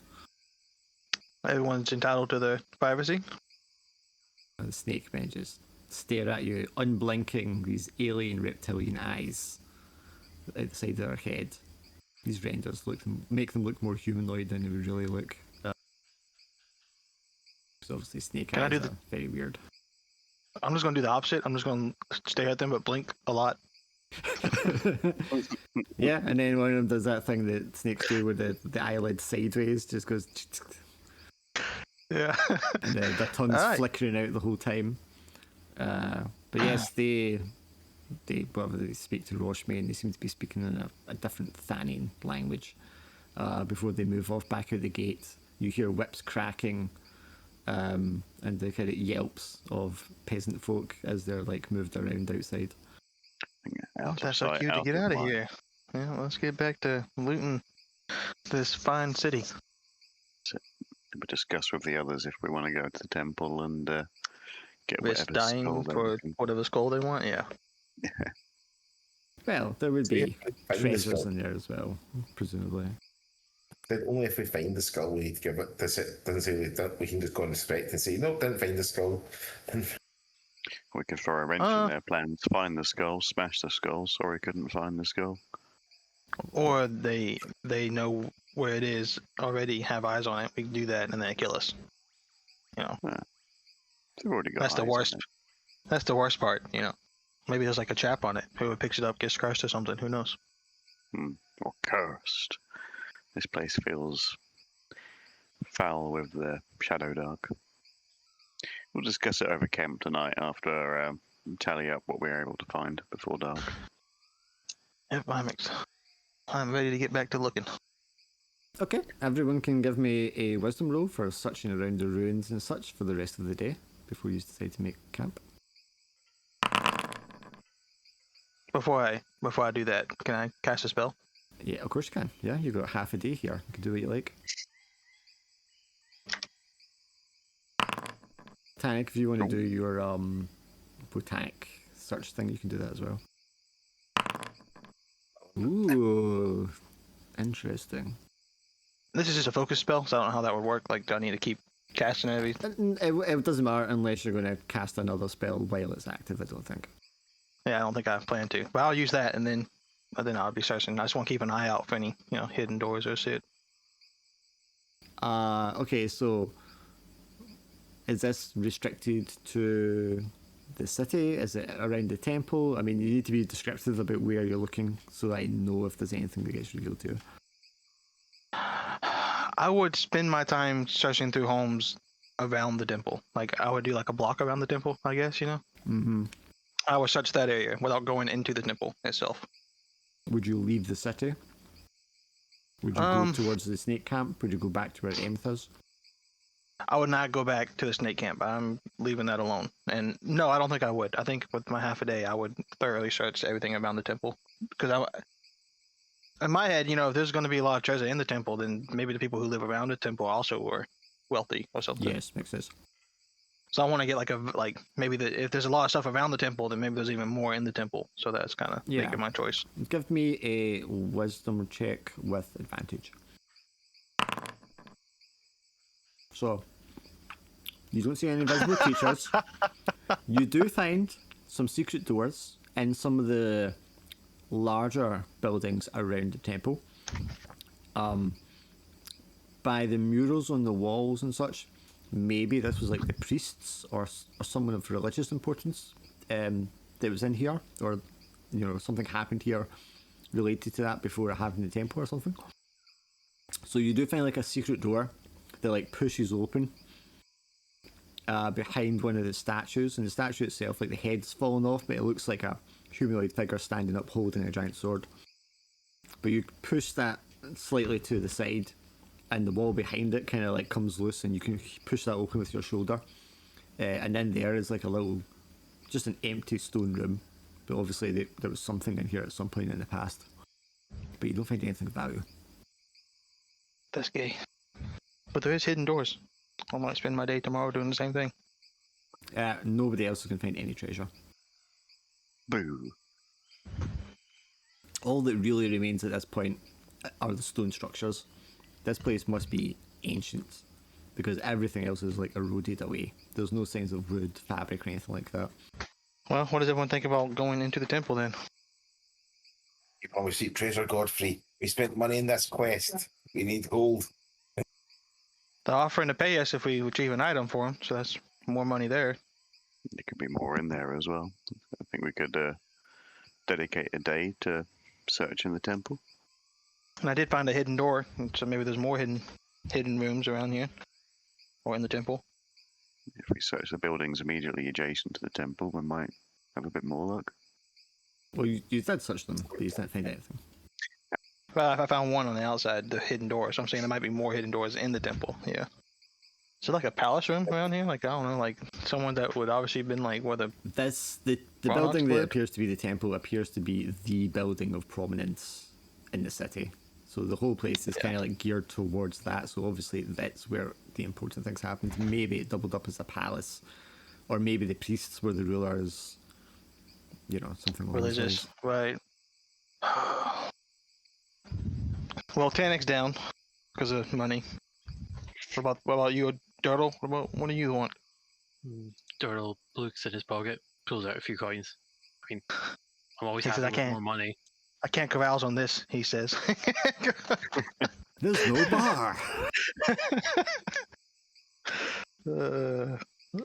Okay. More beer tokens. So he's gonna. Guess we're going in, Brad. He's going in.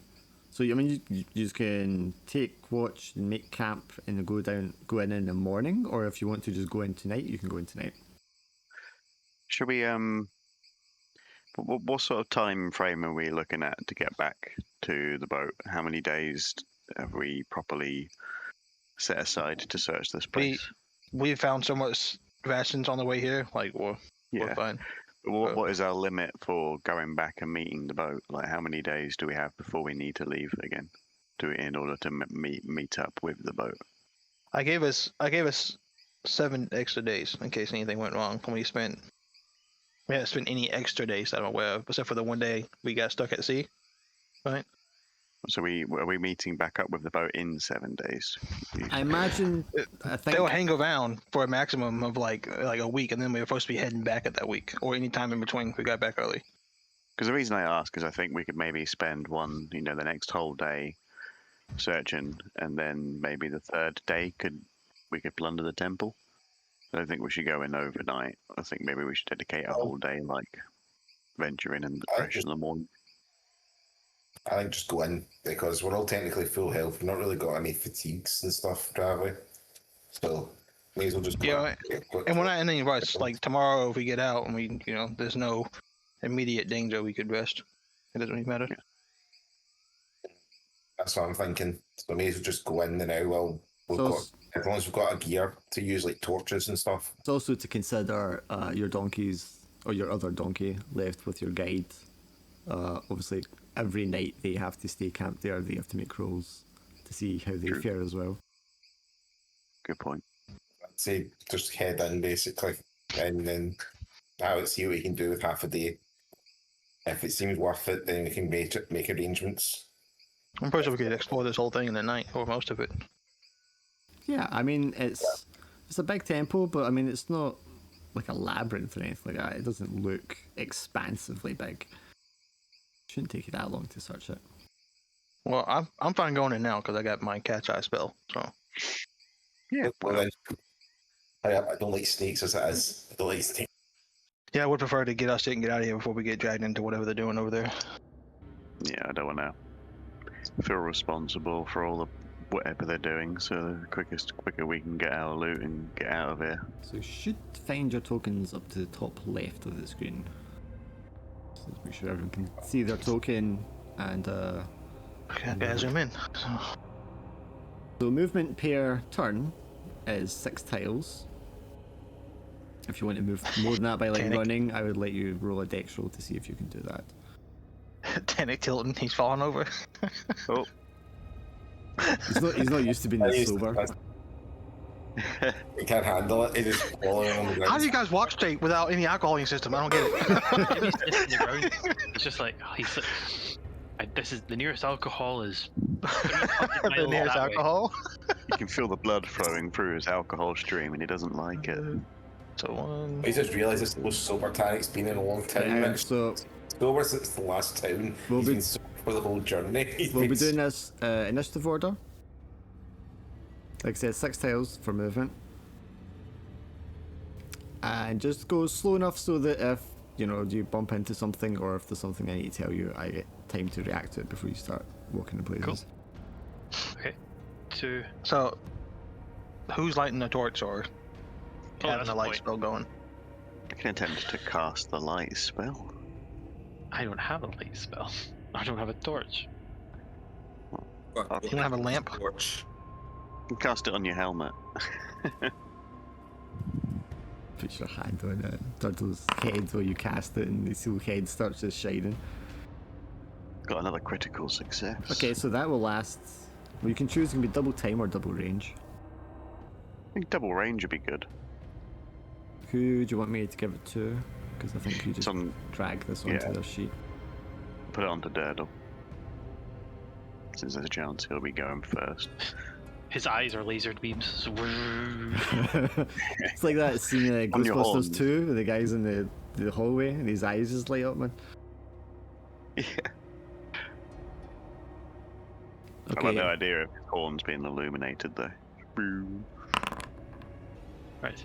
So I've moved 3, 4, yep. 5, and 6. You see the rooms either side of you. There is Yes. like a stone like slab with a wooden box that looks like a coffin on top of them either side. Looks like tombs and coffins, or awkward dining tables. Do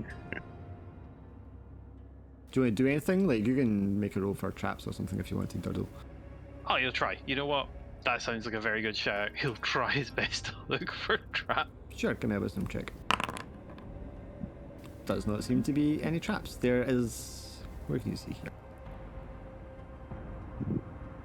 At the Now, why does this end of the corridor there looks like a large stone door. Don't see anything dodgy or, looks good, but I see a door at the end of the hall. Right, Godfrey, where do you want to go? I'm just gonna move up. I assume there's no like hidden doors over here. No, nothing like that. 1, 2, 3, 4, 5. Do you want to make me a roll for your spell just to make sure it carries on to the next turn? Yeah. You can't lose it, obviously. This is just to see if you keep up. Oh. What a day. Blinker out, but you don't lose the spell. And if you wanted to do an action of any kind, you could do that just now. I think I'm just gonna cast a spell now that it's blinked out. Yep. I'm just gonna try to recast it. Yeah. Fine. I think I can just drag it onto you like that. Don't know if it has a timer on it. It looks like it does because it's got a clock symbol there, but I don't know what that was. You can obviously move past each other if you're just letting each other go past. Well, my 6 square would put me in Turtle Square. So Then how just that stay would where you work. are. Nah, just stay where you are then. I would like to move past and check these coffins, but I'll do that next turn. You just want to catch up, Tanic? Yeah, let's try and catch up. Yeah, okay, doc. Is there anything you want to do? I might just shut some traps in the corridors or anything. Yeah, or give me a see- wisdom check just to see if you. I got thieves tools. If you want to use those, you get advantage to find and disable traps. That'd probably best with my wisdom, basically. Yeah. Yes. Yes. I shouldn't really be doing this way. Like it explicitly says in this, you guys tell me what you're doing to look for things, and then I tell you if you need a roll, rather than just like everybody keep making rolls.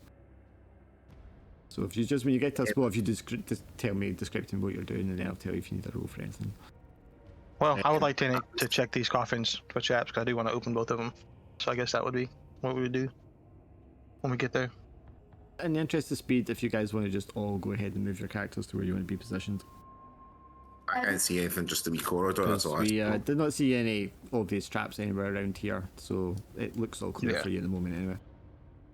So Well, I don't think Tannic and Baz can see into the rooms yet. No, that's true. would you like me to act as a light in the junction then? You guys can go into the room. No, you can keep going past. Like go up your 6 movements, I think, or at least to the next intersection there. Yeah. Okay, another 2 rooms looks almost exactly identical to the first 2. Cool. And I have one more move. Boop. I do need to go find the PDF for this place because it's been so long since I made it. I don't remember anything. I wanted to open these 2. Give me 1 second. I guess in front of me. Don't want to say one thing or miss something. I have to backtrack. But yes. So you walk up to it and it looks like a wooden box, which is not decayed. Oddly, it seems to be like treated, varnished wood, very smooth. A lot of attention paid to its construction. And with just like iron handles on either side of the lid. Start check the coffin and just sort of feel around and check and see if I notice anything wrong with it or any traps right to the lid. Okay, right. You, Braz, just move your guys up to the position you want to be at when you're going to like actually start doing stuff, and then we'll go from Durdle around in order to see what you actually do. Yeah, back up these 2, keeping watch. So Durdle, while you're right there in the corridor on your own, is there anything you want to do? He's just going to keep his eye on traps at the moment. See if we can hear anything. So I guess more wisdom checks. Or you can just keep the dice roll I done. I mean, whichever you feel in regards to it. No, I mean if you just describe to me what you're doing to like look for them. Durdle's looking for any form of like movement or suspicious characters. Like, you know, if there's a dark corner, he's looking in it in case there's someone hiding there. He's trying to look to see if there is anything that shines, you know, because he's thinking like, you know, metal or something like that, like a weapon. Trying his best to be obstructive in the path, so if something comes down, he will be the tank. So he's a bit slow, a bit methodical, just walking down. More focused that he thinks something's going to jump out and hit him. He's not exactly the most sharpest for picking out what traps look like, but he is trying to make sure that, you know, is there an obvious one like, oh look, a tripwire? Okay. But I don't think he's smart enough to look for traps that would, you know, like I feel like if it's a bad roll, it's because like, oh, he saw the obvious trap but not the sneaky one. Yeah. Okay, in that case, give me a wisdom roll because you're basically checking the whole area just a bit at a time. There does seem to be something like a cavity, or the way the roof is designed at the section you're standing in now towards the door. The roof seems to be designed in a way that there's something there. Like, it looks as if it opens up somehow, but you can't see or figure out exactly what it is that would trigger it or what happens when it's triggered. So that's maybe why you've stopped it where you've stopped at in the corridor, because beyond that point you're not entirely sure what the deal is, but there's definitely something going on there. So, you know, that'll be why Durdle is stopped as he is, and probably is like staring up at the roof, and he's thinking something's not right. And you'll pan back to look at the rest of the roof and back for like comparison and things along those lines. Yeah, you can clearly see there's a very, very fine, discreet sort of seam down the center of the ceiling in front of you. This doesn't bode well. Guys, any of you experienced with dodgy architecture and traps? You know, Durdle turn around and there's no one there. But guys? I was about to say, like, no one's in the hallway with them.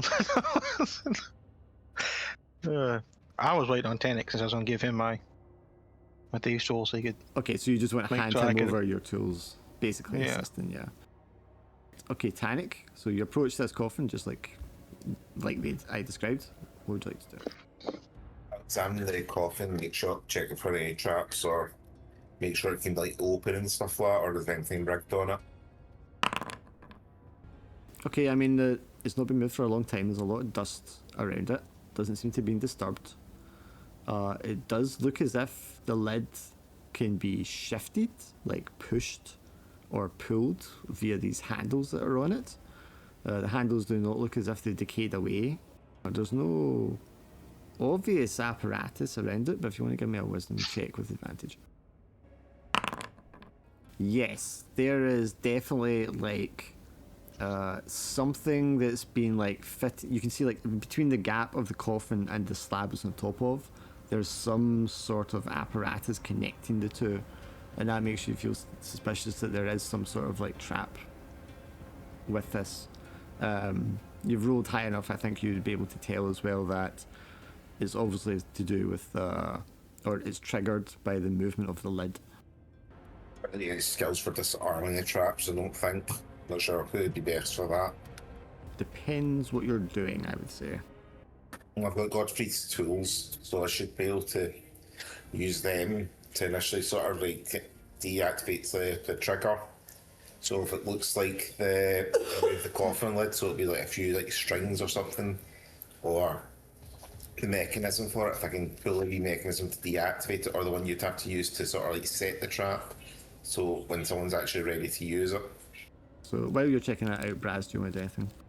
I'll see if there's any identifiers around the coffin that might not have worn away. If Tannic declares that there's a trap, I want to see if maybe there's anything that signifies who may have been buried here. Sure, you can roll me your intelligence. Well, there's coffins, so there's probably a body inside.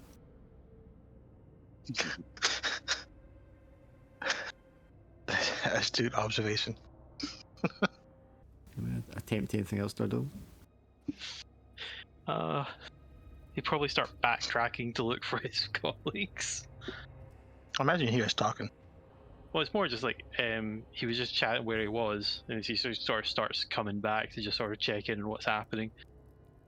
Yeah, Be a little bit more comfortable conversational distance. Yeah, and you see Braz like examining the hieroglyphs and the etchings on the wall. I mean, they're mostly quite barren. They've just got like one like strip pattern along the side of them, which seems to be a serpent crisscrossing each other. But Braz is speculating on the burial rites that this might interpret as. Oh, I think there's a trap up ahead. There seems to be a lot of traps around here. Yeah, I don't think he's found one in the coffin as well. I'm gonna leave Tannic to attempt to disarm this if that's what he's gonna attempt to do, and I'm gonna check one of the other rooms. Okay, you're gonna move away while he attempts to disarm. Yeah, hang on. I have to move it one square at a time. It won't let me do all of it at once. Yeah. There is a way, I think if you hold down shift, you can plot a path and then it'll just follow it. Yeah. Something like that. But the other room looks identical to the first room. So Tannic, if you want to give me a dex roll, you got advantage because of the tools. I know I don't have the tools to get advantage, but since I was in the room when he did that one, could I try to like see if this one has the same kind of trap? Sure, and you can Without triggering yeah, it? you can advantage because he's already pointed out what to look for. Okay. Yes, does seem to be identical in every way. Interesting. All right. Right, Tannic, give me a dex with advantage. You successfully disable the trap. There's like it's like a metal tube connecting the two parts together. Yeah, I guess you just move the whole like coffin, so it's like off balance on top of this tube. There's like a puff of gas in the far wall away from you that smells, horrific. And if that sprayed you in the face, it probably would have been quite nasty. It will pull the rest of the lid off and see what's inside. There is like a clay figure laid out as if it's a body inside the coffin. You can see that the middle, the center part of the statue, the body, where the hands were kind of like sat on top of the chest, perhaps the weight of it or something, has caused that part to kind of indented and cave in on itself. So it appears that the statuette is somewhat hollow, but you can see through the gap that's created that there is a skeleton inside of it. So I missed what you said there, John. There's a clay statue with a hole in its center where it's caved in, and it looks like there's a skeleton inside the clay statue. Well, we have a question to ask ourselves now. Smash them all. Yeah, do we smash open these gullies and rob these graves, or do we not? Well, as the cleric of the party, I would say no matter who the coffins belonged to, it's unwise to meddle in the resting place of the dead. Many cultures do also bury their dead with their belongings. I'll ask Durdle to point out where he saw the trap in the hallway. Well, you see, if we follow along this path, right, you can see the roof over here follows these standard dwarven rules and sort of architecture, you know, so it's good to see. However, I noticed... And being a dwarf myself, I noticed this immediately. so I noticed like this, right about here, and he stops dead. You can clearly see there is something dodgy going on here. This is just not up to dwarven code. I think I'd like to try and, seeing that the what is suspicious up above, I would assume to be the delivery system. I'll try and figure out what the trigger could be. I mean, obviously looking lower than, maybe the flagstones on the floor below where the trap is, or just before where that grove is, rather. Sure, you're trying to figure out exactly how it's triggered. Give me a wisdom check. Yeah. Oh. Clearly, it is activated by a pressure point by the door. So if you were to approach right up to the door, perhaps maybe even to like press on the door, that's going to trigger whatever's waiting to be triggered. Is there any way to avoid it entirely, or do you have to trigger it to get to the door? If you wanted to touch the door, you would have to step on the plate. It's something I can highlight to Tannic. Maybe he can disarm it with his tools. Uncouple the pressure plate from whatever this is. We could also just trigger it early. Yeah, that too. Can launch rocks at the door. Alright, Tannic. So to me and you, what choice are we making with these coffins? Did you want to do anything first, Doddle? No, it was just to help Raz Yeah, in regards to this route, so... Unless I want to risk it and just trigger all of the traps. Do you want to try activating the trap on this coffin, Godfrey? Well, that's only if we're going to loot it, because if the consensus is not to try and loot these coffins, I'm just going to leave it alone. Well, the only person that might moan about it is currently not in the room with you, so... Alright, so I'm going to tie a rope around the handle of this thing, and I'm going to leave the room, and I'm going to use the rope to pull it, and then that will set off the trap without me being in the room, right? Yep. Yeah, so therefore we don't have to de-arm every single trap. We could speed this Just along a trigger little it. bit. Yep. Yep, you can do that. You pull open the lid, and as you do, the gas escapes just psh, into the air, and then goes up to the ceiling and sort of dissipates. And then I guess I would check to see what's in mine. If it's the same thing, then yeah, I'm gonna check like the chest, neck area, clay and the statue. hands. This one is intact. Oh, poor guy. Wanted to break you open. You can easily do that by just smacking it with something that you have to hand. There is a skeleton inside and a gold amulet. I'll take the gold amulet. Sorry, buddy. Did we bring the donkey in here? Or did we leave it tied up outside? Outside. I would assume it's left outside. You might want to bring it back. Yeah. Move you a second. How did I do this? Show this item pile to Trakan. You should be able to drag that or take that into your I inventory. can hit take. I did put it in my inventory, yes. Excellent. Do you also May as well want check my one. Sorry? May as well check my one. I forgot to check to see if there was anything in my one as well. Yep, you can smash yours, and there's a gold amulet in that one as well. Which, if I do this, you should see the item pile, you should be able to take it. And then I'll just move up to where I'm going to take like a couple of the bones of this one with me. I'm going to tie them to the rope so I can use them as a trigger trap. We take some bones from the deceased person. Okay. Yep. Oh man. Alright. I don't need to move, I guess. And I can throw to trigger the trap, use my rope with the bones attached it and trigger the trap on the floor. Okay, so once the others tell you about the trap, you might just throw that to see if it triggers. Okay, so you throw it at the door, bangs off the door, lands on the ground, nothing happens. Might need to be a certain weight. I think we'll have to use one of the coffin lids. Tunic. We can shove the rhino hide into a bag, chuck the bag. Yeah, that too. We do have vinyl hide. I want to check these next two coffins first, though, before we trigger this trap. Yeah, let's check all 4 coffins first, as you said. Sure, if you guys want to check coffins, just move your characters over to where you want to check them. Are you trying to deactivate tracks, or are you just doing what a Godfrey did? Trigger. I'm just gonna do my trick again, yeah, for this top coffin. Same thing happens. The statue inside this one isn't the same as the statue in the other one. It seems to be depicting someone who has like robes rather than like armor. Oh, like a mage of some kind? Or a priest, maybe? Maybe, yeah. Alright, well, let's smash this clay doll open and see what's he got in here. Okay, this one is going to, if it'll let me.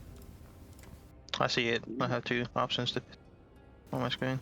Yeah, Silver so it ring has a with gold amulet and a silver ring, which depicts an Ouroboros, which is a snake, like eating its own tail. You gave me 2, so I'm just gonna leave the other one. Yeah. I don't think you meant to give me 2 no. pages, yeah. Oh, so this item slot took up a page. The slot, another one didn't. Okay. Yeah, I think the first one you get because you can like wear it. And it doesn't take a slot, but the other one will take up a slot. Yeah. Huh. I'm a little overweight now. I want to drop some stuff. I can take some more bits. I'll use Godfrey's trick on the other one then, unless Baz is doing it or Dundle. I'll politely pretend that you're not breaking open the coffin. This other one down here, the figure looks as if it's a lot more detailed and ornate. It seems to definitely have been someone of prominence or importance, and you might even recognize like magical symbols on the embroidery of their depicted robes. So Godfrey, you know anything about these things? This looks like funnier, this one. Do you see that on the ground? Raz? There you go. Alright, do what now, Tunic? I'm shouting you over to look at this one before I read it, because it's more fancy and wizardry and stuff. He doesn't look at that. I'll take a look at it and see if there's anything. Or we can read the language. What languages do you have? Common, Diabolic, Primordial, Sylvan, Thanian. It seems to be some sort of proto-Thanian. Like there's aspects of it you recognize, but I mean it's not something you can fluently read. So it's maybe like an older or different dialect of Thanian. But it does seem to indicate some sort of warning. I guess that's the only thing I'll be able to tell you then. I don't know, it seems to be giving a warning of some kind. Okay, smashes it and tries to look Rob and see what's inside it. Oh my god. Oh my god. Again, gold amulet inside skeleton. This one says some kind of danger about it. Okay, thanks. Okay. Can you see the item pile, Tank? Yeah, it's another gold amulet, that one. Yeah, just take that. I guess while I'm here for the traps, do I see anything with my cat's eye? No secret doors, no invisible creatures. Alright, let's trigger this trap. I mean, disarm this trap. Okay, so what are you doing? Lid. Use a rope with a lid this time. Oh, anything that's going to be heavy enough, I suppose. If we have anything in our inventories that would be weighty. Chucking the rhino hide into a backpack. What do you reckon? Which is probably the weight of a small child, maybe. Sure. Throwing the bag of the hide at the door, lands on the panel, moves it just ever so slightly. The roof splits open and a huge stone hammer swings down, aimed at the door, and slams into the stone door, bursting it open. And then the device slowly starts to reset itself. We'll see if we can. Not cooking now. Boy, reset all the way. Yeah, as it starts resetting, can we try and break it? Sure. You can all sprint Grab a while handle. it, yeah, you can all, or you want to break it while it's resetting? Yeah. Okay, give Yeah, me if a it's got, strength like, check. Like misalign the hammer so it doesn't go back in proper or something Sure, like or that. just snap whoever the chain or something that's pulling it up. You guys have fun with that. You're not. Yeah, it's very sturdy construction, Braz. Probably not going to be able to do it in time. Yeah. We can run through the now open doorway. You can run before it resets if you want, yeah. Oh, yeah. Shall we? Just move all your guys into the next room then. Yeah, I'm sure we just walk through, right? Or do we need to make the wall? Yeah, no, you're fine. If you're doing it while it's resetting, it's fine. Yeah. Because there's enough gap either side of it as it's resetting to sidle past. So there are three coffins to the north here. I think it's dangerous to assume that these traps will be the same as the other ones. I think we should check these for a different type of trap. Yeah, I don't like I like all these snake. the mouth Head- gargoyle. Yeah. I feel like gas might come out of them. So the coffins to the north there, the central one at the end has a massive amount of mosaic adorning the wall above it. It seems to be very ornate and has a display of prominence. The other two less so, but they also have symbols of like the crescent moon on them. Does the mosaic depict anything? Snake-headed person on a throne with the sun above them. Yeah, I think we should be careful there with these ones there, guys. I'll check. Clearly, the king is around here somewhere. And to the south there is a massive statue of a Hydra, a multi-headed serpent. That. Yeah, that down there. And its own little chamber. What's this in the middle of the room? This is just like a stone table where offerings and things like that would have been laid probably. There might be some like clay bowls there and the contents have long since decayed. Well, I'd like to encourage Durdle to shine the light that I've cast on him on the floor around the three coffins. Make sure that there's no further pressure plates, any part of the ground that looks out of place or something like a pressure plate might do. Happily do so. If you want just one of you can make a wisdom roll with advantage if you're all kind of like doing it together. Do that. Ooh. 100% definitely no pressure plate traps in this chamber. There also does not appear to be gas traps, poison traps with the coffins. I was about to say, I love how he made sure to say no pressure plate traps, but not no traps at all. I'm just answering. Well done. Well, you tell me what you're looking for, I tell you what you find. That's it, yeah. You rolled a critical success, but the thing you're asking for didn't exist. Yeah. That was all I was doing. I just wanted to make sure the traps on here were either the same as the other ones, or I was thinking there'd be different ones. So I was just checking to see if there's anything different about them compared to the other coffins, trap-wise. That's all I was doing. Yeah, I mean, the rule's representing everybody, so I mean, in this chamber it doesn't look like anything's suspicious. I'm still going to tie ropes to these and yank the lids off while being close to them. Okay. I guess I'll just start with this one. Okay, you want to do one at a time or at the same time? What? I mean, we can do them all at the same time. There's enough of us. We can do them all at the same time. Do it all at the same time then. That's it. 1, 2, 3, go. I got 60 foot of rope. I'm assuming we could make that snake around and pull them all off. Okay, I'll just put them onto Durdle's turn then, since he's the start of the order. Durdle, do you want to make me... You don't need to make me a strength roll. Do you want to give me a count of 1, 2, 3 as you pull the lids off? 1, 2, 3. You pull the lids off, and almost immediately 3 skeletons sit upright in the coffins and turn their heads to face you. We should have done this one at a time. We should have done. But you get attacked first, Durdle. Oh, hey! boom, just punched, like proper bonked in the nose.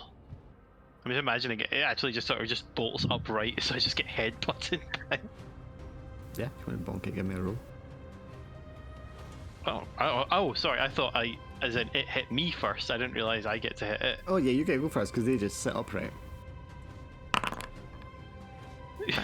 Yep, that's what we've come to expect from you. Happy to meet expectations. It's always a good day. It's not dagger going to get advantage, is it? That's not silver daggers and normal daggers, isn't it? As an elven alright, dagger. well, Yeah, it's not silver. Boom! Who's that aimed at? hang on, I got it. Alright, let me check this turn order here. Alright, yeah, this one then. He goes last too. I definitely want him to.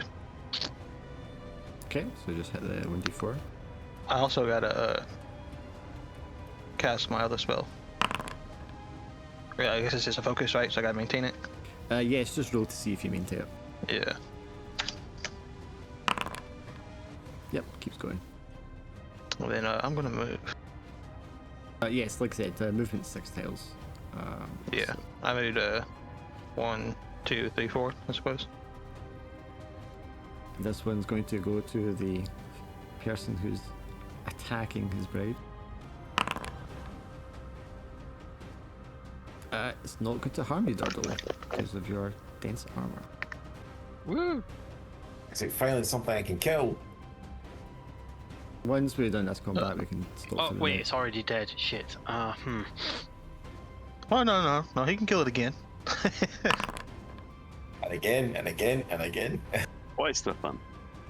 Okay, that will hurt it, Tannic. And then it's just going to hit you back.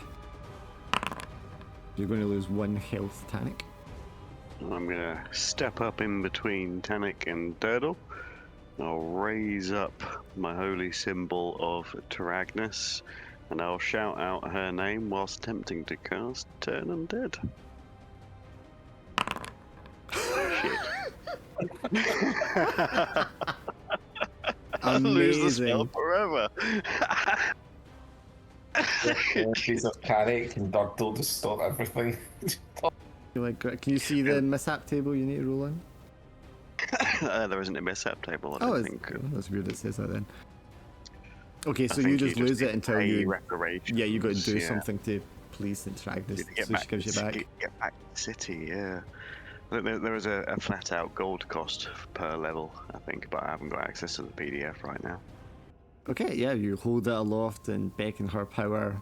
Finally, the undead have arrived. This is where you're built to excel, and she has no power here.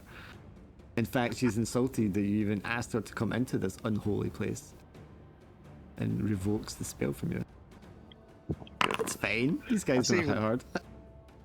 That's a talent gifted spell as well, honestly. Supposed to be good at this. Like, wait. Don't aim for in between the ribs. That's for living organs, right? Let's just try again. Smacking it with the handle of the dagger. I sort of, changes his hand holding of it. Tries again. You smash the skull of it open, and the body just like falls to the floor. He misses with the dagger because he expects to cut the jugular, and instead just smashes it with his fist. He's like, "Oh, aim for the head." Aim for the head. Which one, Drake? This the one in front of Daryl, I one, guess. Just plinking my damage along, I mean, it helps. Durdle, Trying to save my bog bowl spell for Durdle, something. you will. Oh no, you've got 19. Okay, never mind. It doesn't hurt you. Man, you're like so Depends impenetrable. what their attack is, like what type of attack it It's is. a short sword they have in their hand. So slashing. Yes, they would just slash. It's a big hit from you. Jesus Christ. Critical success. Yeah, Holy. that one dies. Yeah, I'm Oh, still They effective. hit it in the head. Okay, smash. Well, if your prayers fail, may as well get physical. 16 for 1 damage? Oh, Ah, it we get to explodes. explode. It explodes, yeah. So Okay. 6 damage. Seven Oh! total. Exactly enough to kill it. Yeah. Yay for exploding. All 3 skeletons doubly deceased. Alright, boys. Loot those corpses and the coffins. That's right. Nothing on the bodies, nothing in the coffins. But yeah, source words on them. you'll get 1 XP. You'll get 1 XP. Like he said that as if we're about to riot. One XP. There's something. I mean, they had swords. Maybe, you know. They do have rusty Oh, they old short could have done- swords, which aren't going to be worth anything, but hey. Okay, I didn't know what kind they were, you know. Maybe they weren't rusty, old. Is that a better weapon though for Turtle? Is the question. Well, he's got an elven dagger, so. Or a silver dagger, something like that, isn't it? Short sword does 1d6 damage. It's up to Turtle if he wants it or not. Yeah, I have an elven dagger that does 1d6 damage, so. Yeah, so Yeah. no difference. And this is finesse, so it gets my dex bonus. Yeah. Well, we got this giant statue down here to investigate. We'll investigate this and then call it for the night. Yeah. Ooh. Yep. And maybe Tom won't be late next time. Sorry. Hopefully my computer's not dead. Well, yeah, I hope your computer's not dead too, because it's heartbreaking when that happens. Yeah. Light source. We need a light source down here. Do you still have That's my your one. cat's eye? I cast it during combat and it was still going. Yeah. So there's not a secret entrance to this room, or passage rather, but there is a pool of like liquid gathering in one corner, and you can hear the drip, drip, drip echoing as the water drips somewhere. You look around the edges of the statue where the water is, and you can see it's trickling through like gaps in the floor, and there is a passageway of some sort below. So there's a passageway below. Directly below this chamber. Yeah. Yeah. And this is just a table with a statue on it. Yeah, it's like an altar in front of the Hydra statue. Does the altar look like it's fixed to the ground? Yes, and the wall. Well, this seems kind of small for this to be the main building. So where were the stairs going down normally if this is like a passage? Water doesn't come from nowhere, so there must be something through this bit of the wall then. Well, the water is just dripping from the ceiling. Obviously, it's leaking in from somewhere above, and then it's gathering here, and then when it's overflowing, it's trickling and dripping down into a passageway below. Right, so there's obviously a way down. We gotta figure out how to get down there. I'll investigate the statue to see if there's any sort of mechanisms or triggers potential on it. Okay. Give me a wisdom check. The advantage with the tools, or No. Don't need advantage when you're rolling 18. yep. The altar part of the statue is like on a rail, and it would just seems like it would just push and slide to the side. Climb a rope and then pull it away from a distance, trying to push it aside, just in case there's anything rigged with it. I mean, the angle of that, I don't see how you would physically do that. Yeah, you had to wrap the rope around something that would then pull it, you know? You just have to push it by hand. Okay, Turtle, push this for me. Come on. Person who's lost health already. Also, he should be at 20, not 23. Oh, I didn't realize I'd been hit. Oh, okay. Yeah, because he hit you again. Sorry. Right. It's fine. Do. You don't need to make me a strength check, Turtle. If you want to push it, you can just push it. Pushing. Push. That was a nice sound effect. Passage beyond. And we can just stop there for tonight. Cool. Pick it up from the next time. Sounds good. Has anyone played this module thing before? Nope. Just wondering, because I Whatever. was wondering if anyone recognised it. Never played it. I want to say I feel like sort of the infamous Terrors one, but I've not played enough D&D campaigns to know. These rings are interesting, though. Has a scent of magic about it. I don't know what that means. Has a sense of magic about it. What kind of magic? It's a magical And why is it just on the item. ring? Because the ring's magical, obviously. I think you would be able to infer that much. What kind of magic? here. Is what I'm getting at. I think you're there's the question. Yeah, give me a mineral. The beneficial. Yeah. My -1 intelligence. I Yeah. think I'll wait and take it to the next word. Oh, We're still hacking. it's lucky super fun magic. Puts the ring on, turns into a pile of dust. Yeah. Speaking of though, stats only go up to 18 in this game apparently. So I need to change my last +2 to this +1 spell Oh, okay. modification or whatever. Cool up then.